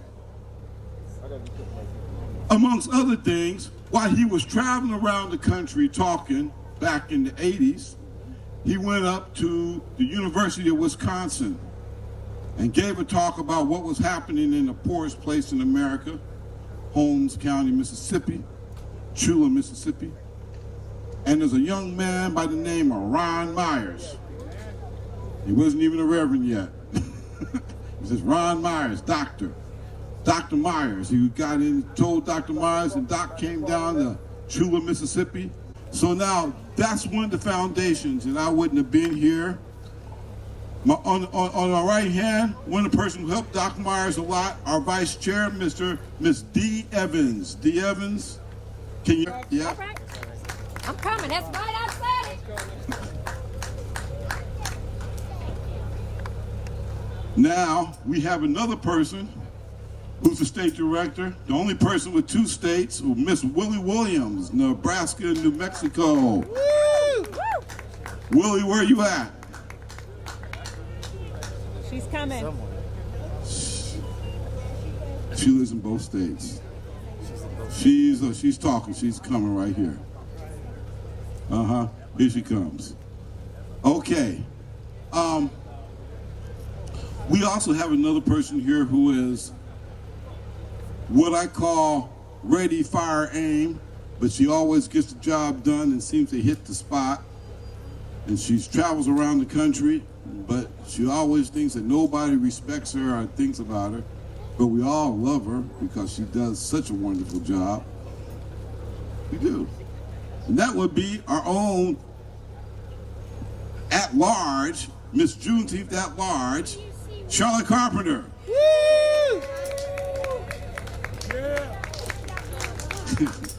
I couldn't put Charlotte in the state. She used to work in Nevada and help Dee take half her money, go back to Mississippi, and then she'd be in Tennessee, and then she'd be in Arkansas, and she'd be all over Atlanta. She said everywhere, so just like at large, she's just there. Now, these people are core. This is what we call NJOF family, right?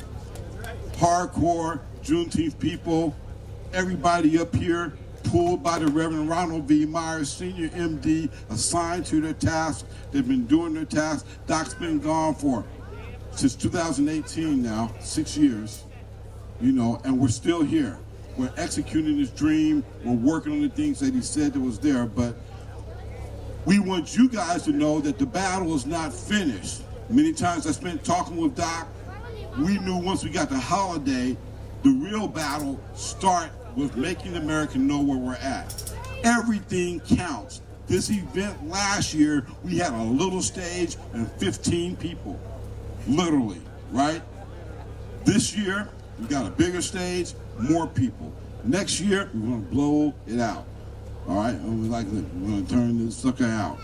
Anyway, I want you to give these people a round of applause for their work, their understanding, and their dedication to the National Juneteenth Observance Foundation. Charlotte Carpenter, Willie Williams, Coffee Wright, D. Evans, Sherry Bailey, and Mr. Bob Johnson. And our elder on the hat, Mr. Dr. Eddie Carfton. So if you're in Mississippi, see Eddie. All right? Hey, so, and we also want to give a shout out to Steve, the president of the National Juneteenth Observance Foundation. And collectively, these people here that you're looking at, and there's some others that aren't here, and we want to prompt them too, but these are the people collectively in the National Juneteenth Observance Foundation who brought you this holiday, working together, all of us. No matter how little, how small, how much, it's not about who did what. We all collectively worked together and made it happen. And so there's a message in that. And there's a thing called me, and there's a thing called we. So me, I'm all right. But we, there ain't nothing that we can't do. So in other words, when I say me, I want everybody out here to say we. So wait a minute. Me? We. What sounds bigger? We. There is nothing that we can't do, nothing that we can't accomplish if we would just work together. Just stop competing, stop being jealous, stop being critical. All we got to do is just work together, and there's nothing we cannot accomplish, nothing. So these are the people who made, and this man right here, let him tell it, ain't nobody he don't know. Nobody. He knows everybody. He knows everybody. But Steve works really, really, really hard. Related to most of those people. Yeah. Like who you related to, man? Marcus Garvey, Benjamin Banneker, Kunta Kinte, let me see, who else was it? Hey, so anyway, we also want to give some memory to Lou Gossett Jr. Because Lou Gossett Jr., the greatest actor of all time. That brother goes back to Sidney Poitier and Lou was our guy. Harry Belafonte, and we just lost Lou this past year. Lou was our guy. He was Juneteenth. He was Juneteenth, and he supported us in everything that we do. Bob took the words out of my mouth. I took the word. So that's what I just want y'all to know, that that's how we got America's newest holiday. Newest and most significant holiday, Juneteenth. I gotta ask you guys a question. What happens if you turn me upside down? Come on. What happens if we turn me upside down? What happens if we turn me upside down? That's the first step in cooperation. Turn yourself upside down and become a we. Took the words right out of my mouth, John. Hey, and we at National Juneteenth Observance Foundation, we love our people. We love all people. And above everything, without freedom, there's nothing. So we stand for freedom all the time, everywhere, for everybody. No exceptions. All right, everybody, so that's very much. Hold on just one moment. I'm going to talk for a moment while they get set up for the abolitionist play. Sherry Bailey, yes, you guys can go. You almost ready, Sherry? Okay, just one moment. So, while Sherry and them are getting together, I'm going to tell you guys real quick so that everybody knows the Juneteenth story. It was the United States colored troops who, leaving from City Point, present-day Hopewell, Virginia, as a show of force to Maximilian I along the border, they ran into a storm.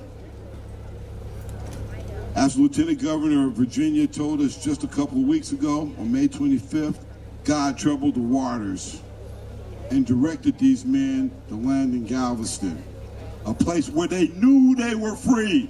Understand me? Hey, everybody, listen. They knew they were free in Galveston for 2.5 years. They knew they were free. Are you with me with that? They knew they were free. It took these United States colored troops to show up for them to exercise their freedom. That's why we're here today, 100%. So when somebody tells you it's because the news, no, it wasn't because the news. It was the lack of unity and cooperation. But when those black men showed up, 9,000 of them, on June 19th, 1865, to get off the boat for just 2 days, that's why we're here. They went on to accomplish their mission for trapping and capturing Maximilian I, the Emperor of Mexico, and bringing his reign to an end. So, the last thing I want to tell you before that is you go, we are all brothers in America. And when you think about Juneteenth, think about Cinco de Mayo. And when you think about Cinco de Mayo, think about Juneteenth, because they're siblings. The same person, or it's a cause for both of them, okay? Sherry, we're ready to go? All right. Right now, We're going to present a play to you by board member Sherry Bailey, the Abolitionist Museum.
revolutionary reform in this country's past. Abolitionists forced America to come to grips with the contradiction that would not go away: the existence of slavery in the land of the free. Come on. By 1776, slavery had become more concentrated in the South. Hostilities intensified between the North and the South before finally bringing this nation to its greatest and most significant conflict, the American Civil War. Slavery was the fight of the abolitionists. Many of the movement's leaders were former slaves who did not hold back in describing slavery's horrific impact on their very souls. Talk, talk, talk! And for most of you today, who don't assume any responsibility for your ancestors, think about how your children's children will regard your life. 100 years from now, your children, your descendants want to know who you were and what you stood for. They will either be ashamed or proud of you. What you do matters. Talk, talk, talk! Mr. John Brown was a man of action. We will soon get to his story. But first, Mr. Matt Turner, how you plead? Not guilty. What of the men, women, and children who died by your command? I had a vision. I saw white spirits and black spirits engaged in battle. The sun darkened. Thunder rolled across the heavens, and blood flowed in streams. Talk, talk, talk. Seek ye the kingdom of heaven, and all things shall be added unto you. Mr. Turner and Mrs. Douglas were generals in the war against slavery. Mr. Douglas was a statesman. Mr. Lincoln, well, the less said about Lincoln, the better. Mr. Brown, introducing folks is my job. Ladies and gentlemen, my name is David Walker, and in 1829, about 2 years before Mr. Turner's insurrection, I wrote a 76-page pamphlet, generally referred to as David Walker's Appeal. I wrote Uncle Tom's Cabin. Do you know who I am? Welcome to What's My Line? Compliments of the 19th century. Curator, let us not waste any more time, or I fear that we will not make our assigned task. Oh, we're going to complete our task, Mr. Douglas. The museum curator brought this in, and we need to vote on burning it. Okay. It's true. That flag is a symbol of a past that cannot be denied. Surely we must find ways that do not reek of childish behavior when voicing our dissatisfactions. Walk, walk, walk. God is ahead of you, Mr. Lincoln. God will not let you win the war until you do something. It was in 14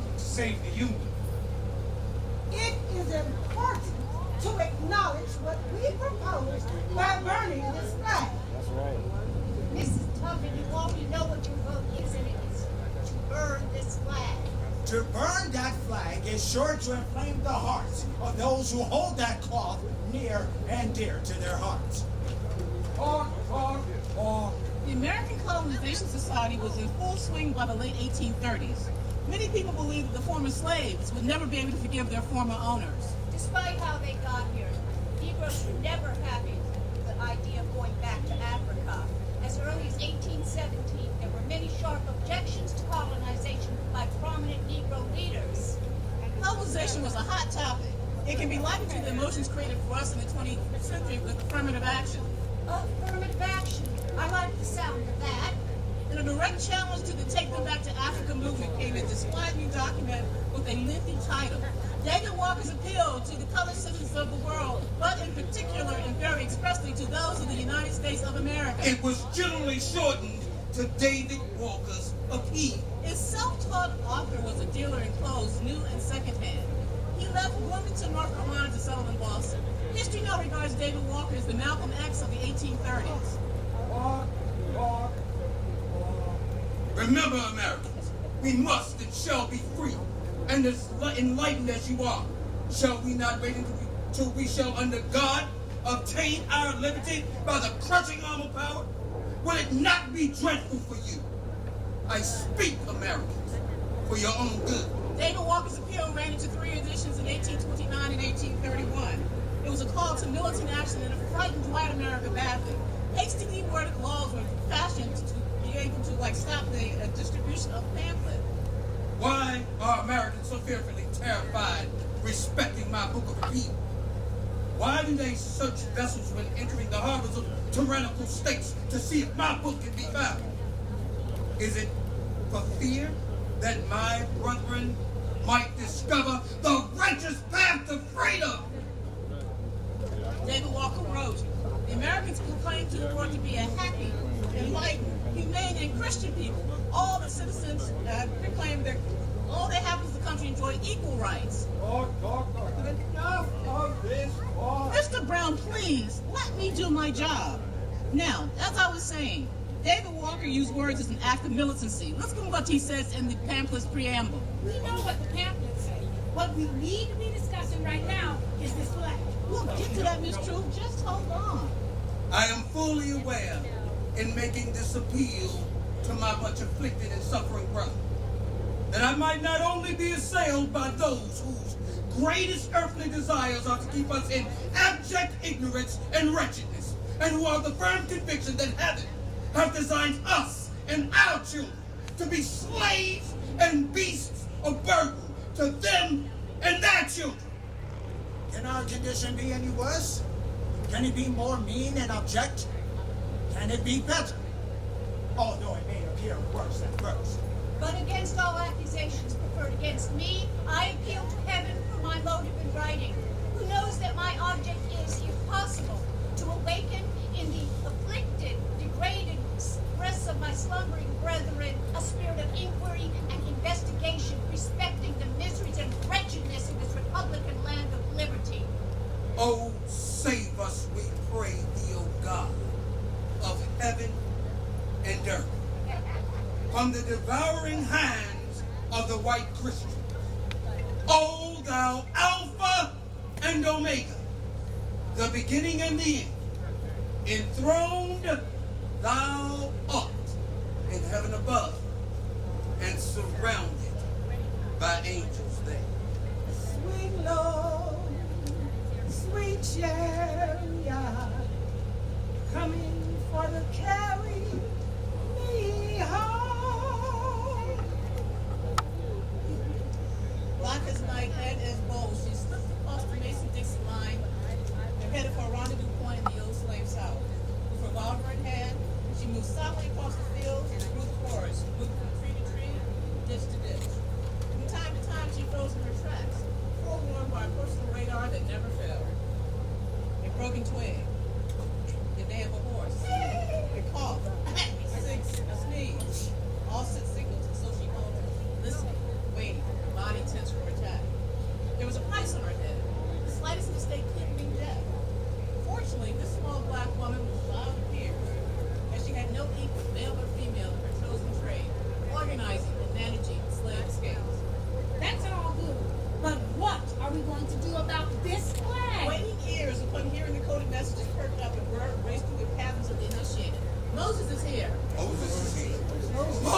Let's hear it. After certain preparations, this Moses led freedom seekers to the slave-holding South and delivered several hundred people to the promised land of Canada. I was born in 1820 or 1821 in Bucktown near Cambridge on the Eastern Shore. One of 11 children of Harriet Green and Benjamin Ross. As a child, I was called Harriet or Aramina, but I was never really a child. By the age of 5, I was cleaning white people's houses by day and tending their children at night. When I fell asleep, I was whipped without mercy. I grew up like a neglected weed, ignorant of ability and having no experience of it.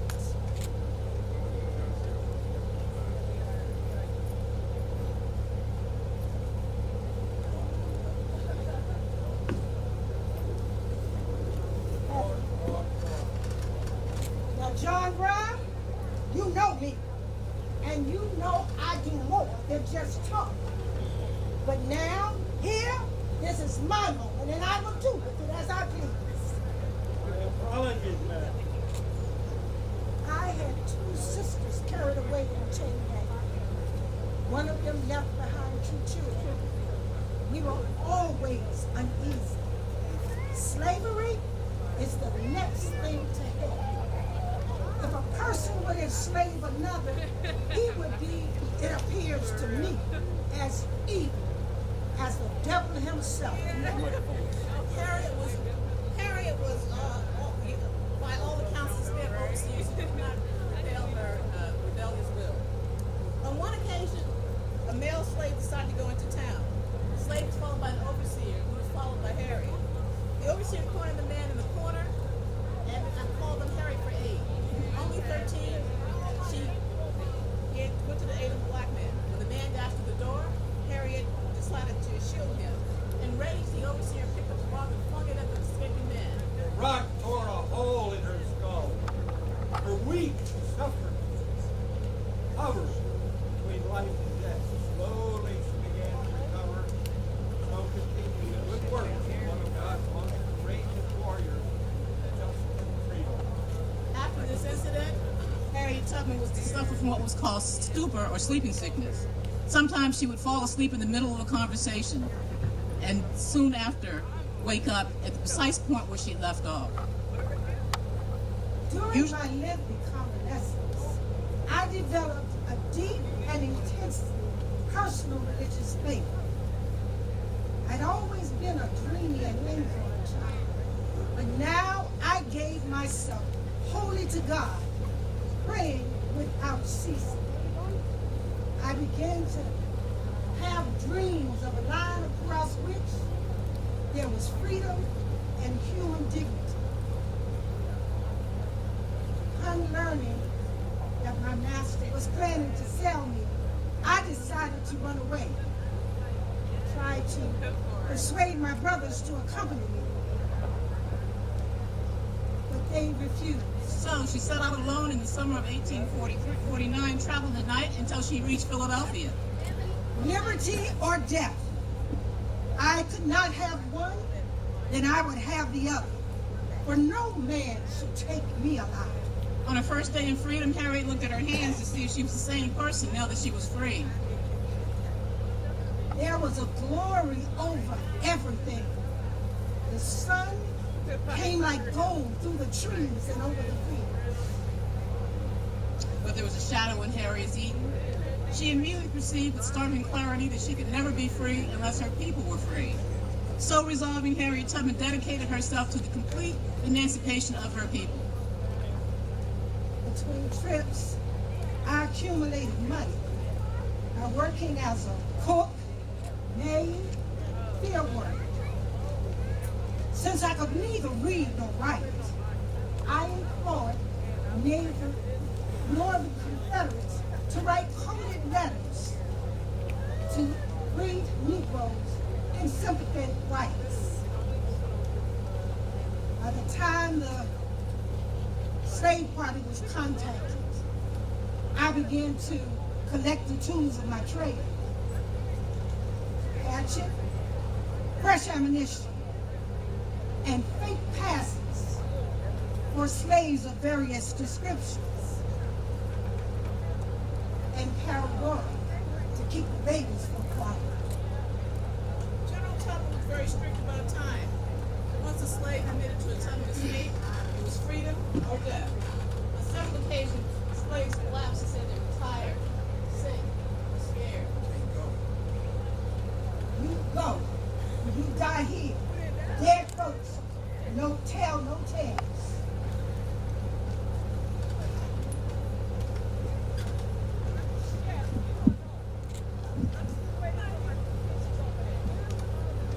Oh, oh, freedom. Oh, oh, freedom. And before I'll be a slave, I'll be buried in my grave and go home to my Lord and be free. There is no more weeping and wailing. There'll be no more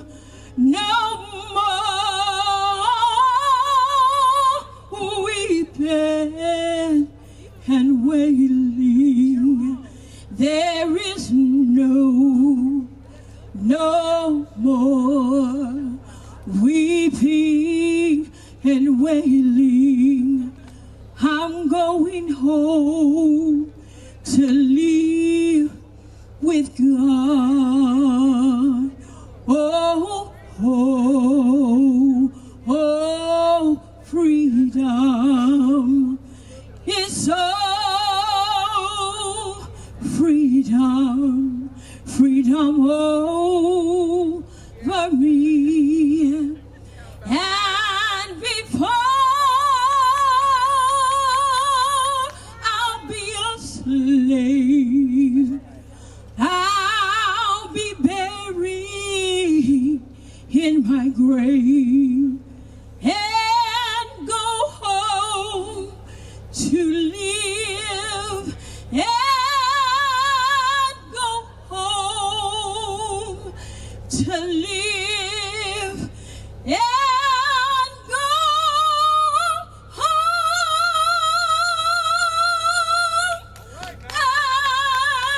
and be.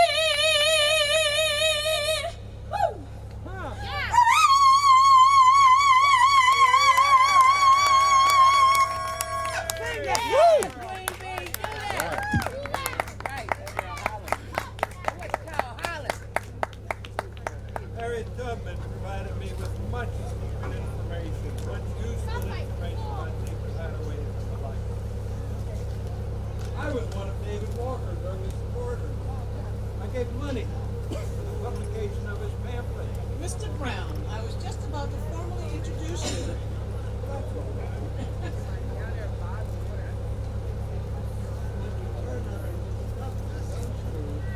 Was understood. Mr. Brown, you also were talking about the immediate use of force. Yes, I am all and I believe it is unjust that I should suffer the death penalty. Had I taken these actions on behalf of the rich, the powerful, the famous, any of that class, had I suffered and sacrificed on behalf of those folks, all in this court would have deemed it an act worthy of praise and not punishment. Surely you do not truly believe what you say, Mr. Brown. Do you not acknowledge the validity of the law of God? Bible teaches that all things whatsoever that men do unto me, I should do for them. It teaches me also to remember they that are in bonds as bound with them. I have endeavored to follow these instructions, and I believe my actions were not wrong, but right. Seeking social change by unauthorized force leads to anarchy. I say, Mr. Lincoln, if I must die to end injustice, if I must mingle my blood with the millions in this slave country who are being crushed by wicked, cruel, and unjust laws, then so be it. Let it be done, and I shall die. Mr. Brown, I marvel at how much you love the spoken word, and yet are always quite ready to accuse the rest of us of too much talk. It is only the curator who talks too much in this museum.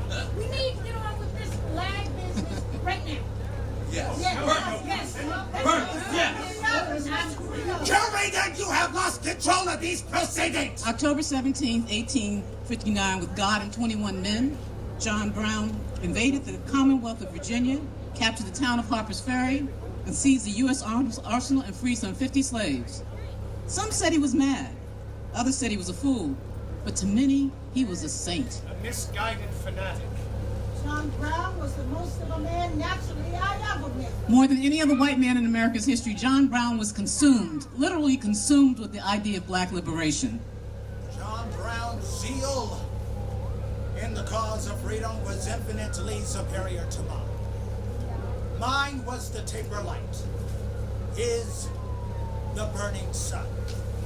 Mine was bound by time, his was infinite, swept away and guided to the shores of infinity. So my dear wife, this is a hard life you have been given, but with trust and faith in God, great victory will be ours. You have sacrificed much with grace and strength. May God keep watch over you as we near the day when I will no longer be here to protect you. As my earthly mission to cast out slavery across this nation, so blessed by God, comes to an end. And now to the court I say, I, John Brown, I am now quite certain that the crimes of this guilty land will never be purged away save with blood. I had, as I now think, vainly flattered myself that it might be done with but a little bloodshed. John Brown proved to be an accurate prophet. Within 2 years, Union troops were marching through the heart of the South singing, John Brown's body lies a moldering in the grave, but his soul goes marching on. John Brown was but one of the many sparks to ignite the American Civil War. I wrote a book that I know some of you heard of, Uncle Tom's Cabin. After it was published, I met so many interesting people. President Lincoln upon meeting me greeted me with, So, your little lady started this big war. Uncle Tom's Cabin awakened the conscience of the nation. America could sleep no longer. December 2nd, 1859, John Brown stepped from the jail into the street full of soldiers on the last morning of his life. As Brown was led to the gallows, an elderly woman shouted, God bless you, old man. If I could help you, I would. The greatest friend of the Negro was John Brown. But I am known as the great emancipator. Isn't that so, curator? Mr. Lincoln, you never really wanted to do very much for colored people, but you could not win the war until you did something. Okay. John Brown took up arms to end slavery like George Washington took up arms to guide a new nation in its fight against English oppression. 30 years before John Brown, Nat Turner was another general who took up arms in the war against slavery.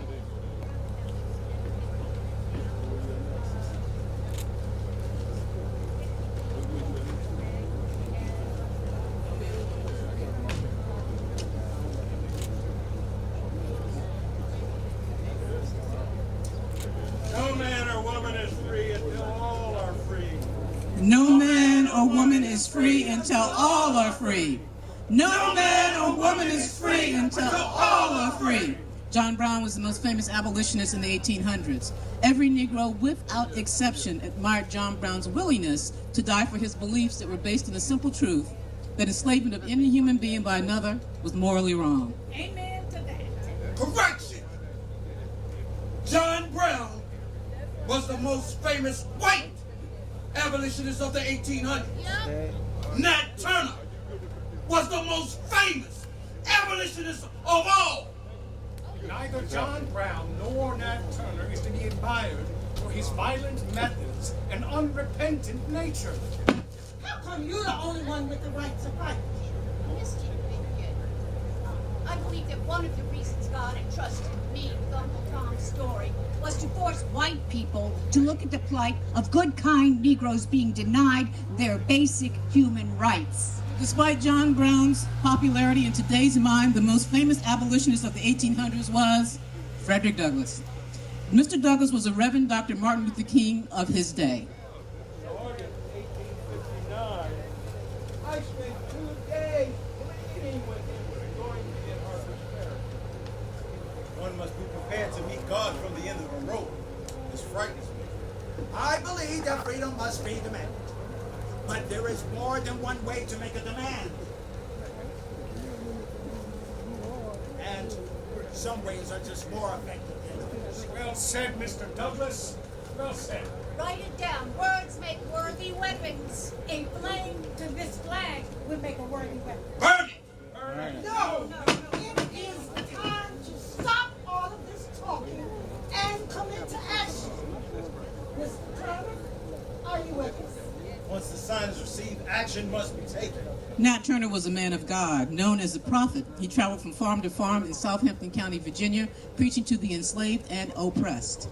Mr. Lincoln, you joke that my book ignited the American Civil War, and I point to Mr. Brown's raid on Harper Ferry.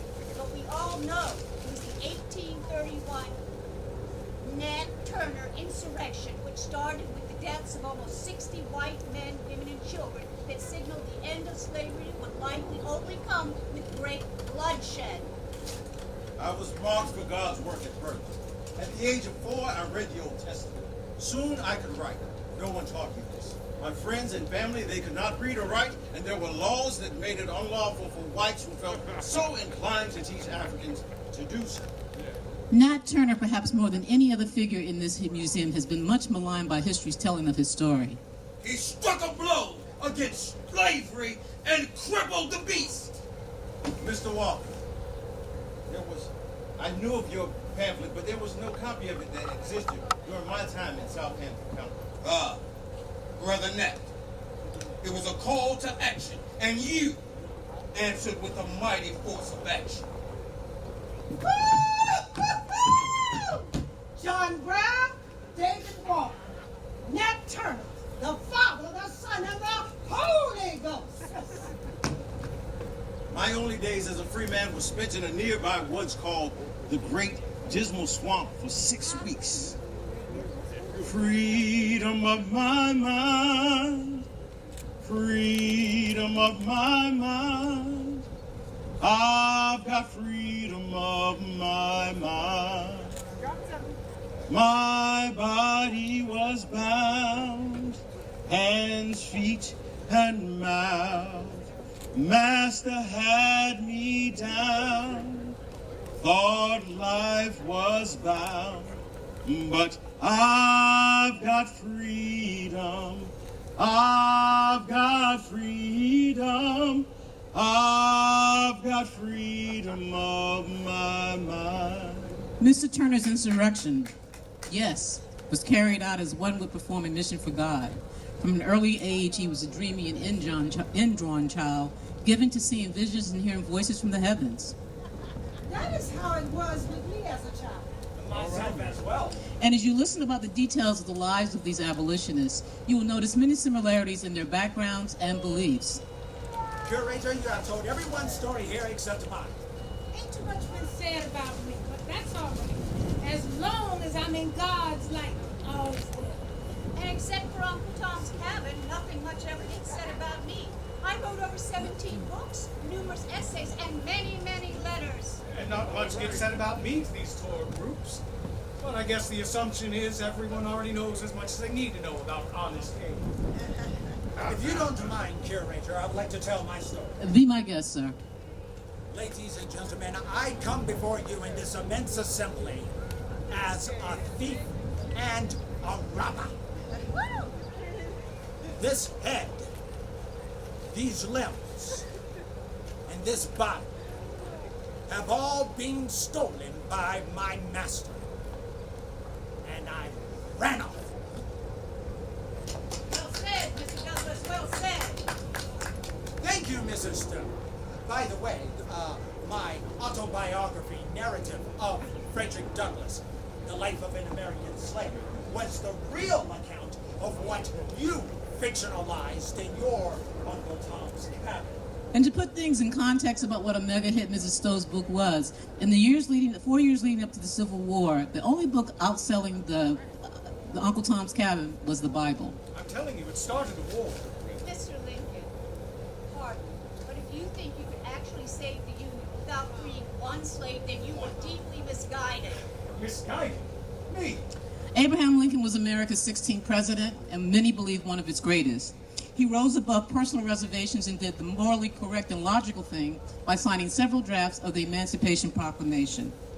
And even the final draft issue on January 1st, 1863 didn't sound like he really meant it. Abraham, what a disappointment that reading was on January 1st, 1863. It came over the telegraph in Boston, and we were quite excited until we read it and then realized how little it actually said. Mr. Walker, I take exception to your comment. You were long dead by 1863. Harriet Beecher Stowe and I are the type of writers who use our words as weapons in a battle. Your words, sir, don't carry that necessary passion.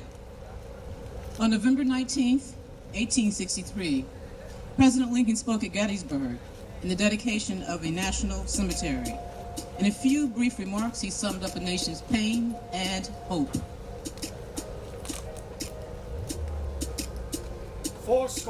77 years ago, our founders set forth on this continent a new nation, conceived in liberty and dedicated to the proposition that all people are created equal. Now, we are engaged in a great civil war, testing whether that nation or any nation so conceived and dedicated can long endure. We are met in the great battlefield of that war.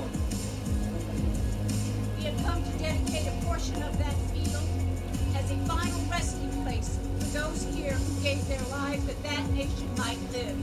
It is altogether fitting and proper that we should do this. But in a larger sense, we cannot dedicate, we cannot consecrate this hollow ground. The brave soldiers, living and dead, who struggled, have consecrated a far above our poor power to add or detract. The world with little notes no longer remember what we say here, but it can never forget what these soldiers did here. It is for us, the living family, to dedicate ourselves to the soldiers who have thus far fought for this country and have nobly advanced. It is rather for us, dedicated to the great task remaining before us, that from these honored dead, we take increased devotion to that cause for which they gave the last full measure of devotion. That we here highly resolve that these dead shall not have died in vain. That this nation, under God, shall have a new birth of freedom. And that nation, Of the people, by the people, For the people. shall not perish from the earth. God bless America. It's time to take a vote. Burn it! We're burning it! Burn it! Burn it! We must consider this carefully. If we are to restore any harmony in this museum, we must do so without burning that flag. Let us pray. David Walker, Nat Turner, John Brown, and Sister Harriet Tubman are for burning. Mr. Lincoln, Mrs. Stowe, and Mr. Douglas say no. If I say no, then you would have to break the 4-4 tie, Curator. What is your vote to be, Miss True? My dear Sister Sojourner is possessed by God. She knows what she must do. Yes, Sister Harriet, you are correct. I know what to do, and my vote is... Wait. They don't, the audience doesn't know anything about you. Well, so, tell me. She was alone, utterly alone in the big city of New York. Her marriage was family disorganized, her marriage shattered. Her name was in disgrace. All was lost, or so it seemed to Isabella Van Wagner as she looked back on her life in the spring of 1843. I've always prayed to God like one human being talking to another. One day I was in my bedroom that was in the house of the family where I worked, when suddenly from the walls, from the ceiling, from the very air came an answer. Isabella Van Wagner, there is another person within you. June 1st, 1843. I went to my employer, Mrs. Whiting, and I told her, my name is Sojourner Truth. The Lord has named me this because I am to travel up and down the land, showing people their sins and being a sign unto them. Sojourner Truth was the first black woman to be a public speaker in the abolitionist movement. 4 to burn, 3 not to burn. What to do, what to do, what to do. I was also going to tell them about the time you exposed your breast in public. Oh, good theater is always in good taste. You challenged me mightily, Miss True. One night she asked me a very difficult question. Frederick, is God dead? Of course not. How could one think such a thing? Mrs. Stowe, my question was directed to Mr. Douglas. God lives, but he is angry. What? Aren't you going to chastise Mr. Brown? Mr. Brown can say whatever he pleases. Harry Beecher Stowe, how do you feel about the fact that Uncle Tom has evolved into an insult, ranking only behind nigger as an utterance sure to provoke emotions in many corners? Uncle Tom was a good man, a strong man. The time for action is upon us. The Union must be saved. Mr. Lincoln, the union of good and evil takes order. Which is why we must burn this flag. We're gonna burn it. No. No. What do you mean, no? Even with your vote, it is 5 for burning and only 4 against, Curator. We must live by the rules when the rules are fair. If we are to maintain harmony in this museum, we must adhere to a majority rule system. Mr. Lincoln, are you changing your vote? Absolutely not. But I do respect your right to vote as you see fit. Yeah. You're getting better, but you still have a long way to go. Listen, everyone, my one vote trumps all of you. What? Curator, that's not how a democracy works. This is not a democracy. This is a museum, and you're all residents here, and I'm the landlord. Well, I've been waiting for a sign. Well, Mr. Turner, you can take yourself out to the roadway there and stick your thumb out and hitch your ride back to the Great Dismal Swamp. The 8 of you are real people from history. Wherever they put an abolitionist museum, you're all short of a place in the house. I don't have that kind of job in security. So I'm calling the shots here, and today there will be no flag burning here at the White House.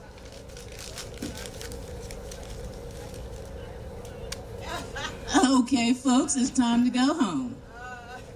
My name is David Walker, and I urge each of you to find a copy of my appeal and read it before America is consumed. I, Harriet Beecher Stowe, know that I was directly chosen by God to write Uncle Tom's Cabin. He needed me to detail the horrors of slavery and to humanize what many believe to be inhuman. I am Nat Turner. I am a general in the war that started slavery. Yes. Many people call me Moses because I was successful in leading as many people as I could from captivity to freedom.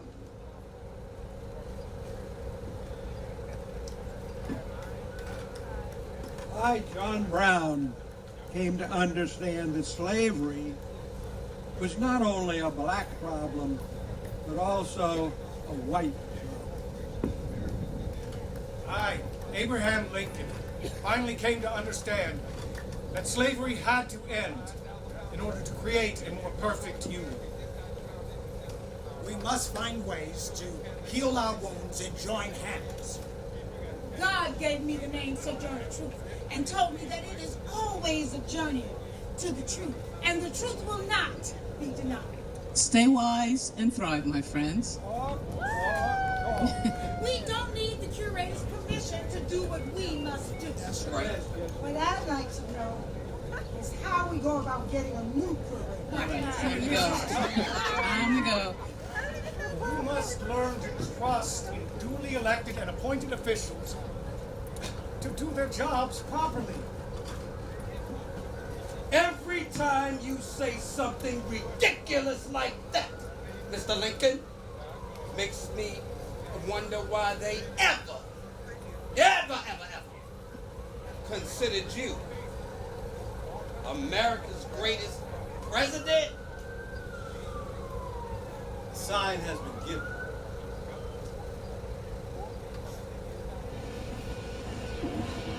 All right. Take a bow. Take a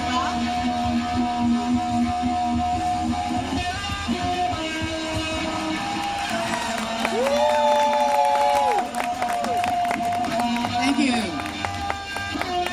I'm going to go down the line and let everyone say their name. Jeanette Choate Wilder. James Cooper. Carl West. Renee Charlotte. Ann Haywood. Roy Boyd. Ed Palmer. Larry Clemson. Gospel recording artist Tanya Gibson Miller. Sherry Bailey. And thank you very much. And you know, this is the post-show part of the conversation. If you were a resident in this Abolitionist Museum, what would your vote be? To burn or not to burn? For those... Hold on. A show of hands or applause by those who would not burn the flag. Would not. Nobody? Okay. All right, so show of applause. We were very convincing. Who would show applause by who would vote to burn the flag? Woo! Baby, burn it. What about it's not about hate but heritage? Yeah, take a picture of it too. Take a picture of it. Well, we take this play into a lot of schools and churches and so forth, and we get that conversation going. I want you to go to YouTube and look up a clip called "Nat Turner Killed My Family," and we were out in Southampton County doing this play, and someone shouted that, and it turned out to be a descendant of one of the casualties of the Nat Turner insurrection. So that was a great conversation. We also had Sons of the Confederacy in the audience. So thank you very much for being here. Next time around, we'll be under better circumstances, but this was wonderful, and you guys were wonderful. Thank you so much. Thank you.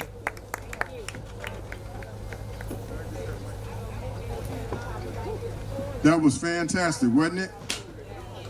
Hey, I gotta introduce somebody to you all that we missed earlier. So she's gonna come up and introduce herself because she's one of the state directors for National Juneteenth Observance Foundation that did not get acknowledged because she wasn't here at the moment, but she's here now. Brenda. Come on up, Brenda.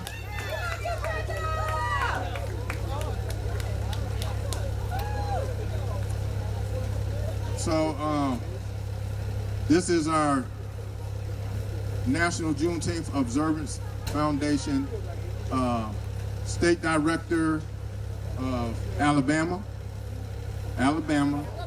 and she's so much more than that. But I want her to just have an opportunity to say, kind of introduce herself and have a word. Good afternoon, everybody. I am so glad to be here. At first, I almost not made it, but thank God I ran 20 minutes to the airport, and I finally got to my plane. I'm Brenda Ward, I'm CEO of Refuge in Troubled Times, DBA, the official National Juneteenth in the state of Alabama.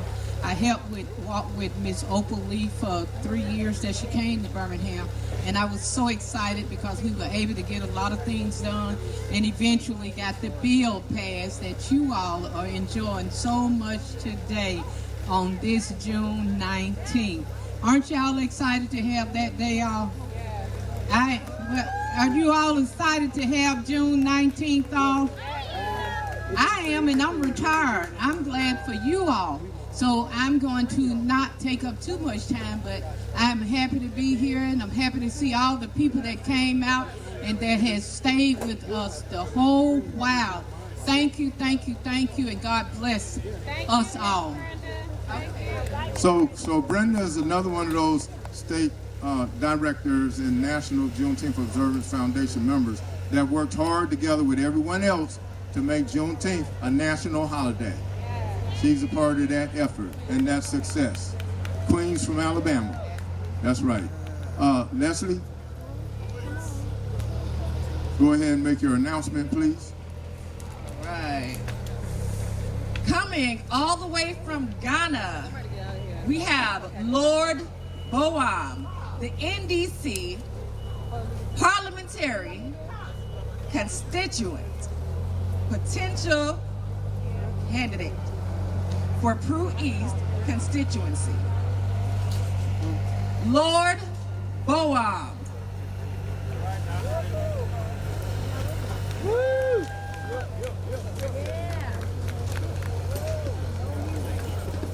Thank you. Good afternoon, ladies and gentlemen. I'm happy to be here, all the way from Ghana. Ghana for Chacha Munyina. Before slavery, Africans, we are kings and queens. Do you agree with me? No. Back in Africa, we are kings and we are queens. And we are so grateful to God for such a time and a moment like this, having to abolish and having to see this play by Michelle Bell. We are so grateful. And my people from Ghana saying, hi, Yechiacham, meaning greetings from Ghana to everyone here.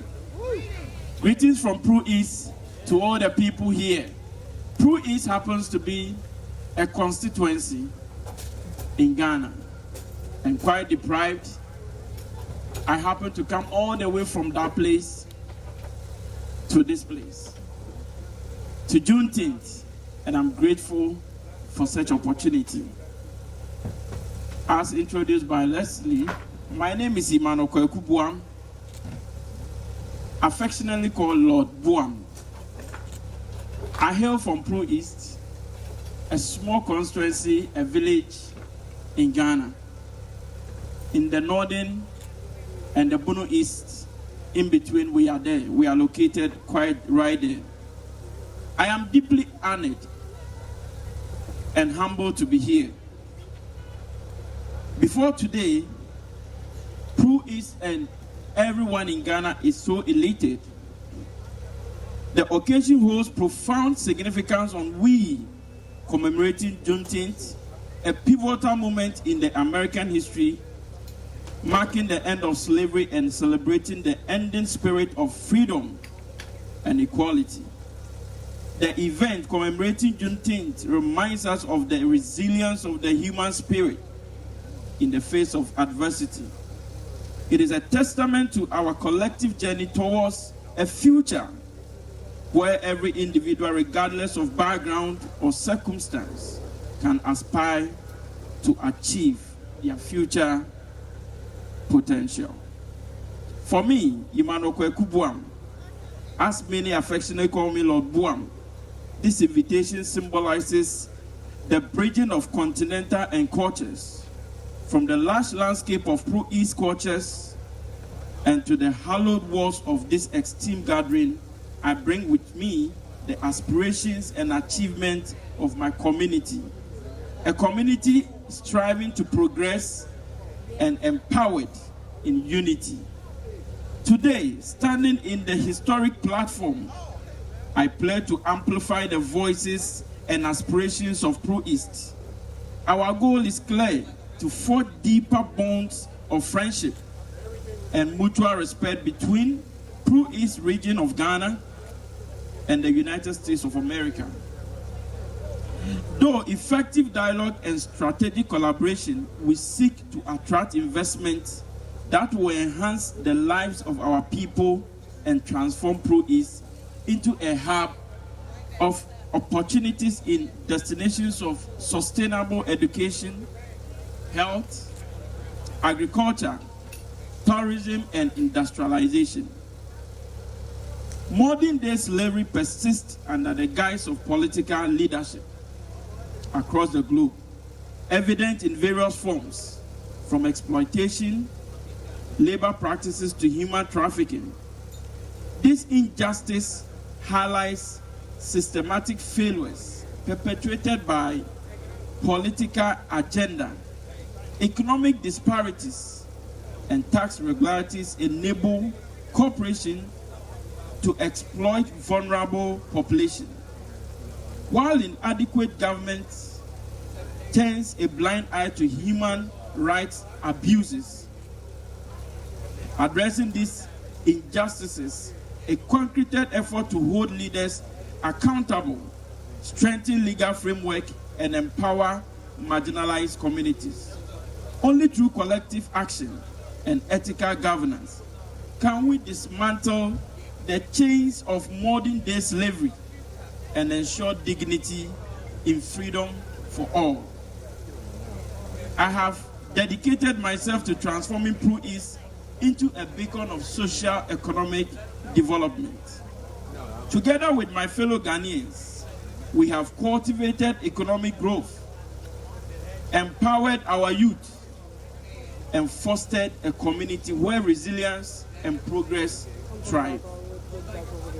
I want to extend my heartfelt gratitude to Juneteenth National Observance Foundation, Juneteenth VA, and What Your Passion Creative Arts Industry and Management Team. This is an unparalleled opportunity given me, and I hope our commitments to progress together still lingers on. Yes. I want to crave the indulgence of all who are gathered here, that in as much as we are talking of abolitionists, we are equally talking of what is happening in Ghana. We therefore call on you for a perfect collaboration for Pro-East, so together our people and cultures over there can synchronize. We are so grateful, and I'm so honored to be here. God bless you. Ashe, Ghana, December the 7th, rock the boat.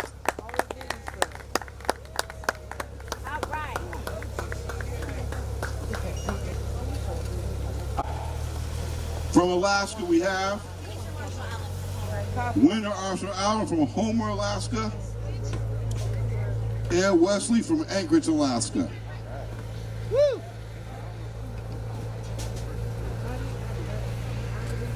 Thank you very much. We're so happy to be here.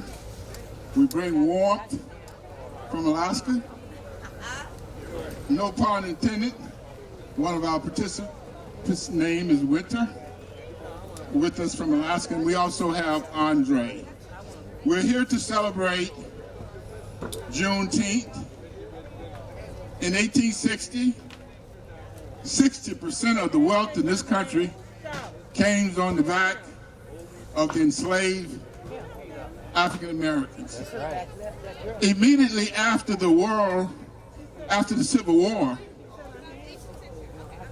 the Union soldiers, the African American soldiers, were so grateful, they dug up all the mass graves in Virginia and reinterred them, over 10,000 of them. 1866, the beginning of Memorial Day as we know it.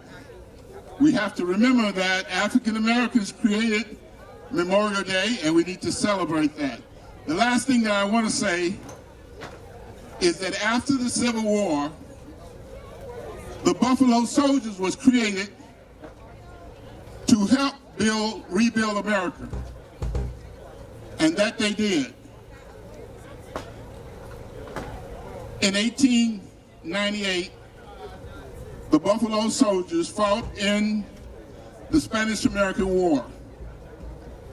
As a result of winning that war, America became an international power.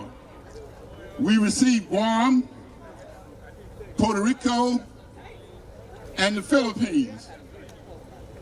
The Buffalo Soldiers had 5 medals of honors out of that war. So we must always remember that when we celebrate Juneteenth, we fought for Juneteenth. We fought for Juneteenth. And now I'll have Ms. Winters from Homer, Alaska, say a few words. Good afternoon. It is great to be here, and it's absolutely a blessing to spend the afternoon with everyone here. I just want to share a little bit about my little community in Homer. Homer is a little fishing community at the very end of the road system. We're 220 miles south of Anchorage. It is a very white fishing town, and the indigenous population and the African American population is under 1%. And in order for us to have our Liberation Celebration event, it is an educational event, and it's done in cooperation with Pride, because we want to recognize the fact that if it wasn't for a black trans woman and the oppression of black people, that we wouldn't have consistent advocacy. We wouldn't have access to a lot of the social services and things that everybody benefits from, which comes from the oppression of black people and through black advocacy. So in the quest for solidarity and liberation and unity, it's understanding the totality of our plights and bringing those things together, continuing to educate everybody and ourselves, because that's a process, it's not a destination that we arrive at. And myself, I wasn't educated about Juneteenth until I moved to Oklahoma, and in Oklahoma there was about 100,000 slaves that were liberated there, but it was the same thing. It was the Civil War, the Black Civil War troops coming and liberating these towns and these cities and sharing that you have liberation, that you have freedom, and we need to continue to encapsulate those circles of communication, right? We can't have people in our community left out because they don't know, because they're not educated, because they don't have access. That's what liberation and freedom and solidarity is all about. Thank you. Woo! I'm Dre Jackson from Palmer, Alaska, about 40 miles south of Anchorage. North of Anchorage. I can't echo what was just being said, because Pride and Juneteenth struggle are two separate issues, two separate struggles, two separate things, and there's a difference that when you bring in that type of agenda.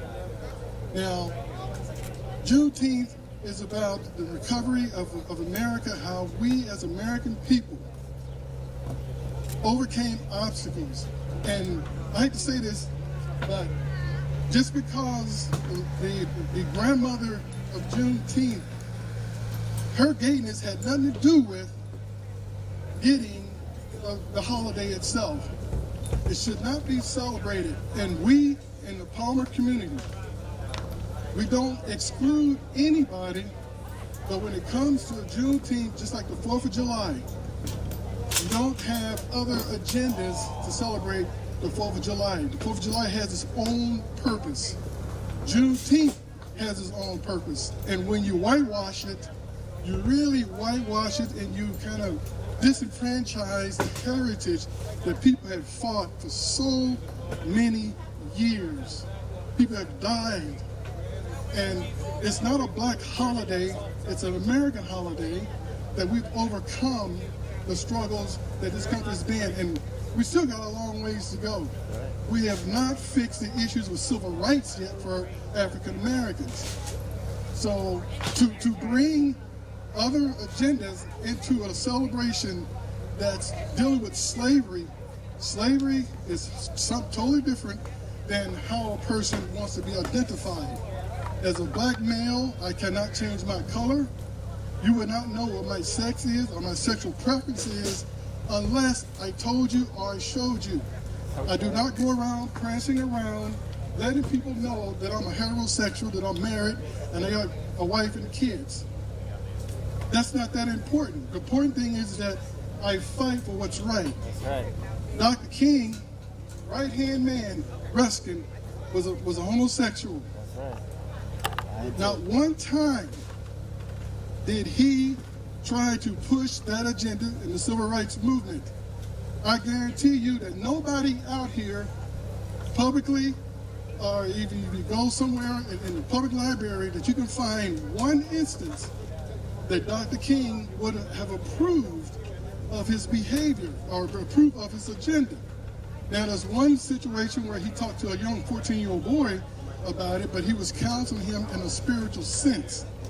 So to say that Dr. King would have embraced it is really a fallacy. So we have to really be careful that we just don't accept everything just to be able to have a crowd or to be able to produce a program. Now, my program that we have, it can be 1, it can be 5. But the point is that the program of Juneteenth is designed to teach people what Juneteenth is. It's not to teach people about their special preference. And so when you whitewash things like that, you really put harm to the people that died for it. Thank you. Thank you. All things Juneteenth. All things Juneteenth. Demia is the 23-24 National Miss Juneteenth Scholarship Pageant winner. Y'all give her a hand.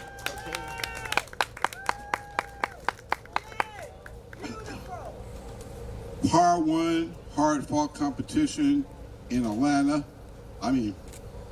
New Orleans. We'll be in Atlanta this year, okay? And I just want to have her a couple minutes to introduce herself and tell you a little bit about her and her experience working at Miss Juneteenth. Hey, thank y'all for having me. So my name is Demia Taylor. As he introduced me, I am the winner of last year's pageant. The pageant was honestly an amazing experience, and it taught me a lot. It taught me a lot about my character. It helped me develop my character. It helped me develop social skills, and I wouldn't have asked for a better team. And since I've stepped in, it's helped me with my anxiety. It's helped me become more confident, and I'm glad to be able to have this platform to be able to spread positivity to younger women who may want to step up and partake in pageants, or who just don't even know about their history, because I believe that our history is important. They're trying to keep it away from us in the schools and the history books, and I believe that this is a great opportunity and a great moment and event for them to tune into and to learn a little bit more about their roots and their backgrounds. And I'm honored and blessed to be here, and I appreciate everyone who helped get this together, and I thank y'all for listening to me. Thank you. Thank you.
This is called the Herb Scott Blues.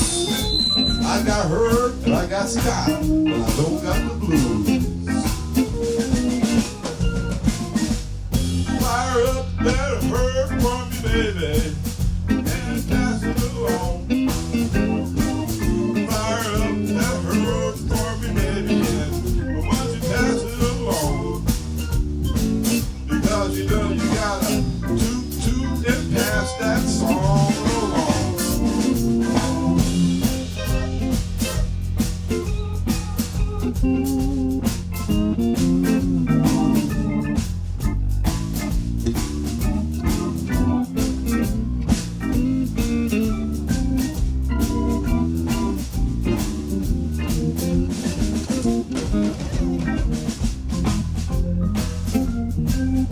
Ladies and gentlemen, it all began with the blues.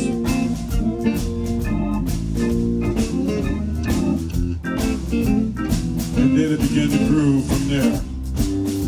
We just warm it up a little bit as we wait for our last guy to come on, Mr. Herb Scott, DC Davis. And we're going to kick it for you really good.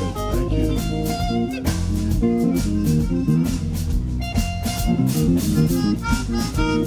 That's the watch it.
All right, I think we sound okay.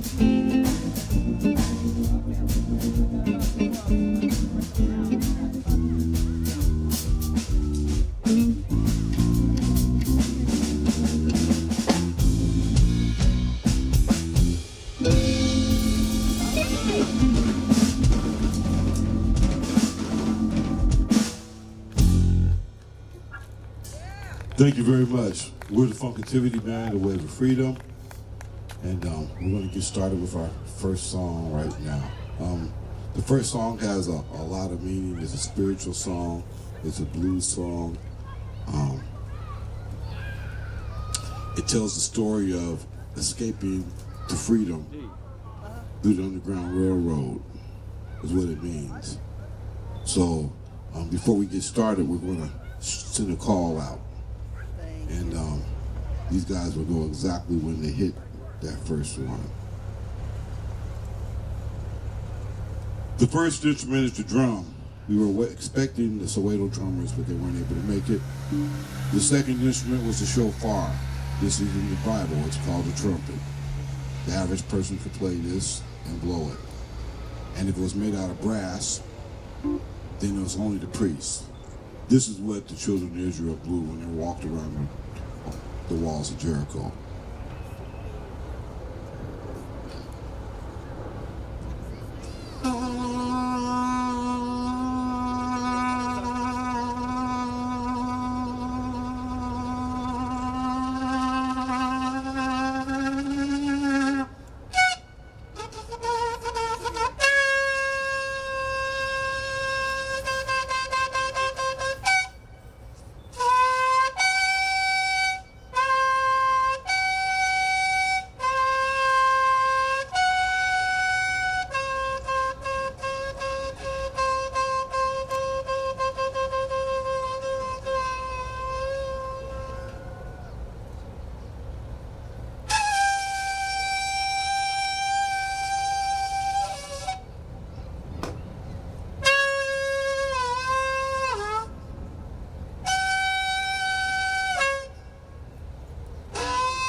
So our music evolved from gospel and blues, and we stayed there for a while up until about 1936, when some guys met up with another guy with big cheeks, and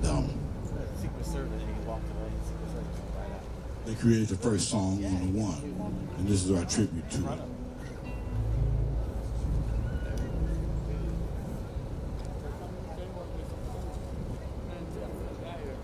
The song is called Manteca. This is Gillespie. Ponzo and John Ponzo. So the funk is both black and Latin. So here we go.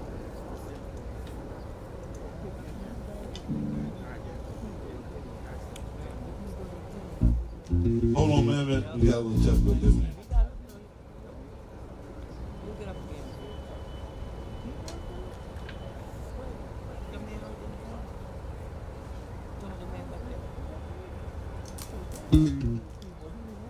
Ladies and gentlemen, Mr. Herman Burney.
first funk song was Rebellion against racism in America.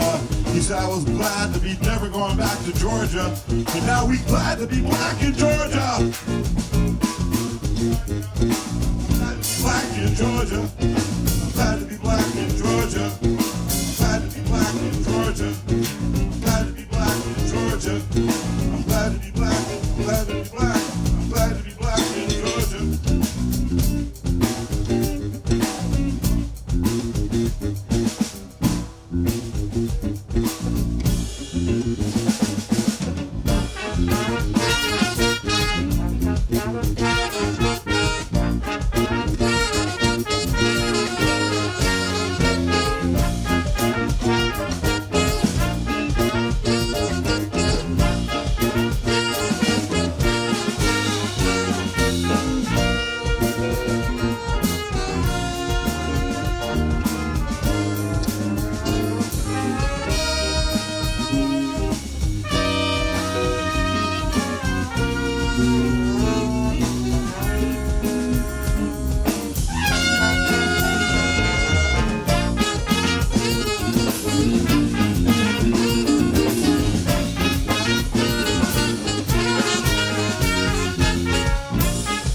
while we had Juneteenth, we were feeling free, we really got busy doing what we call reconstruction.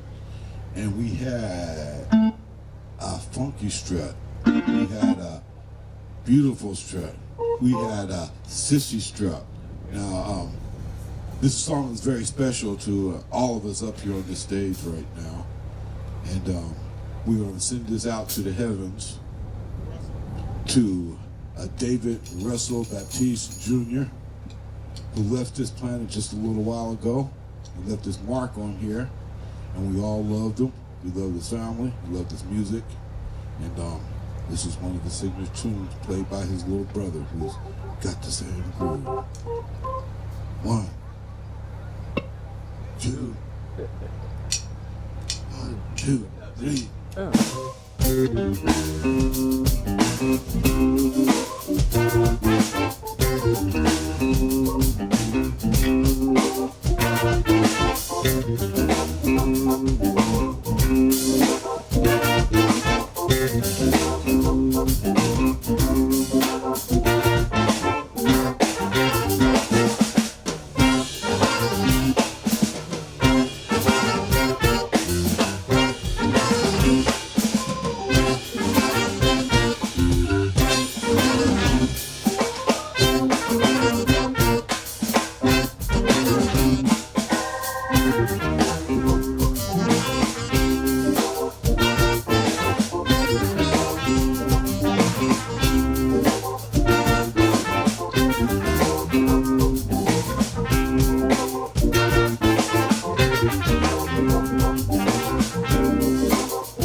Yeah, man.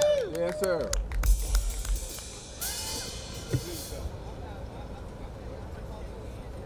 All right, now we're going to really do a classic right now. But before we get started, I'm going to introduce you to everybody real quick. On drums, we got Mr. Damon Baptiste. Give him a hand. Bass guitar, a very special man. Because if y'all know Doc, then you're listening to a guy who Doc loved. On bass, Mr. Herman Burney. On guitar, we have Mr. David Baptiste Sr. On rhythm guitar, my man, I love my guitar player, Mr. Dion Clean Cut, DC native.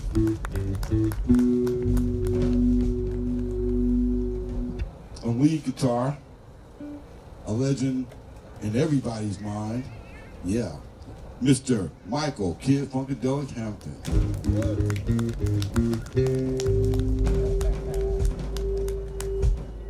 On trombone, our music director, and the guy who keeps it all together, Mr. Paul Hamilton III.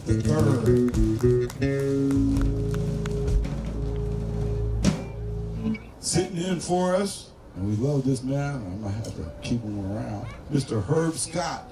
Capitol Hill Jazz Jam, you got to love him. If you're in here and you're around even tonight, Herb's rocking it tonight. Mr. Henry's, man, got a strong second line and the whole night show, man. He's been there for how many years now? About 10, 12, 9 years. Yes, Mr. Herb Scott. On an Uber, but probably won't make it here.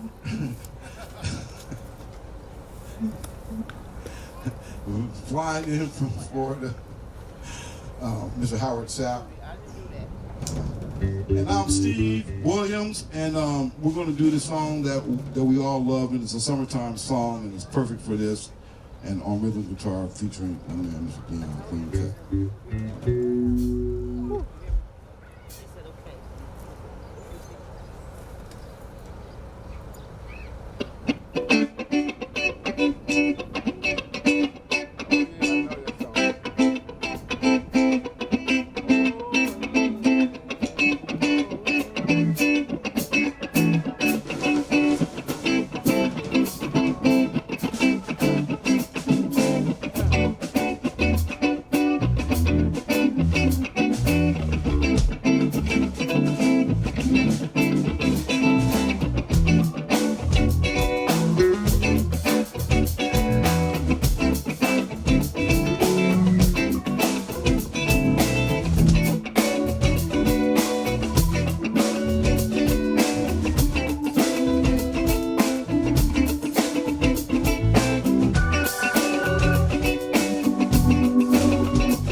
It seems like we're always looking for the same thing that we already have. Instead of exercising it for the courage of liberty, so we can have our own security. Everybody just gotta let us be, and that's what it's called being free.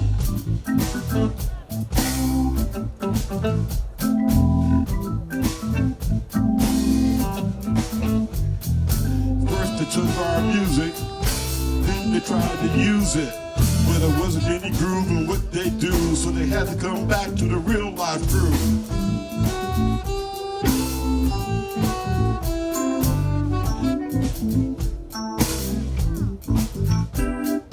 Then they tried to steal our thing, looking around the things that we made, but they came back to us, and we put up no big fuss in the White House that we built.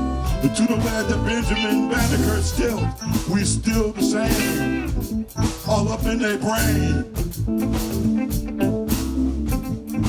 Yeah, it seems like first we wanted freedom, now everybody else wants freedom. Before there was civil rights, before there was human rights, before there was gay rights, there was Juneteenth, and that was the truth of it.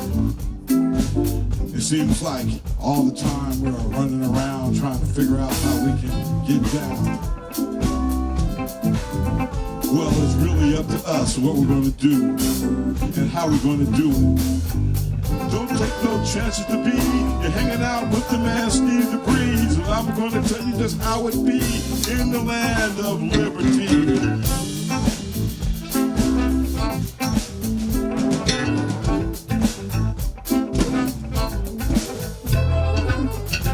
Sometimes it seems like when we get a step forward, we take 2 steps back. But that's not really the fact. We took 2 steps forward and we glided to the side. Because that's what we do. That's how we stayed alive. See, we got this music called jazz. And that's because it's from art. Yes, I said that. It describes our journey here in America. It ain't been no great sensation. It's been a constant improvisation. And every time we get 1 step forward, they change the rules. So we gotta take them back to school. But that's where we're at. Ain't nothing beneath, ain't nothing above that we can't see and we can't love. But it's all about the things that we do and the things that we say to each other each and every day. So I say to you, freedom is your ass. Free your mind and your ass will follow. Free your mind and your ass will follow. Free your mind and your ass will follow.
name?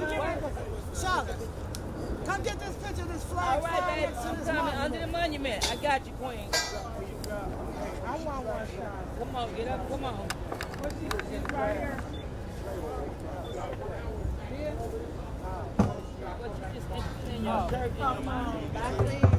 We're going to get out of here. We're going to do, we're going to hit 2 songs real quick and we're gone.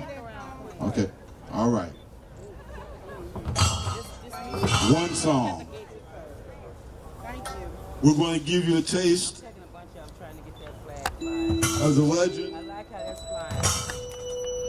my good friend. And if I ever, you know, these guys up here, I love all these guys. I mean, really, I'm glad to hear it.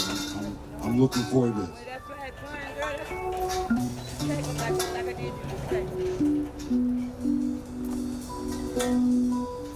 On lead guitar, featuring Mr. Michael Hampton. Relax. Girl, that flag is flying.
things Juneteenth next year, bigger and better. Thank you very much, Mr. Damon Baptiste, Herman Burmy, Michael, Kid Funkadelic Hampton, Dion Clean Cut, David Baptiste Sr., Paul Hamilton III, and Herb Scott. Thank you, I'm Steve Williams with goodbye, all things Juneteenth.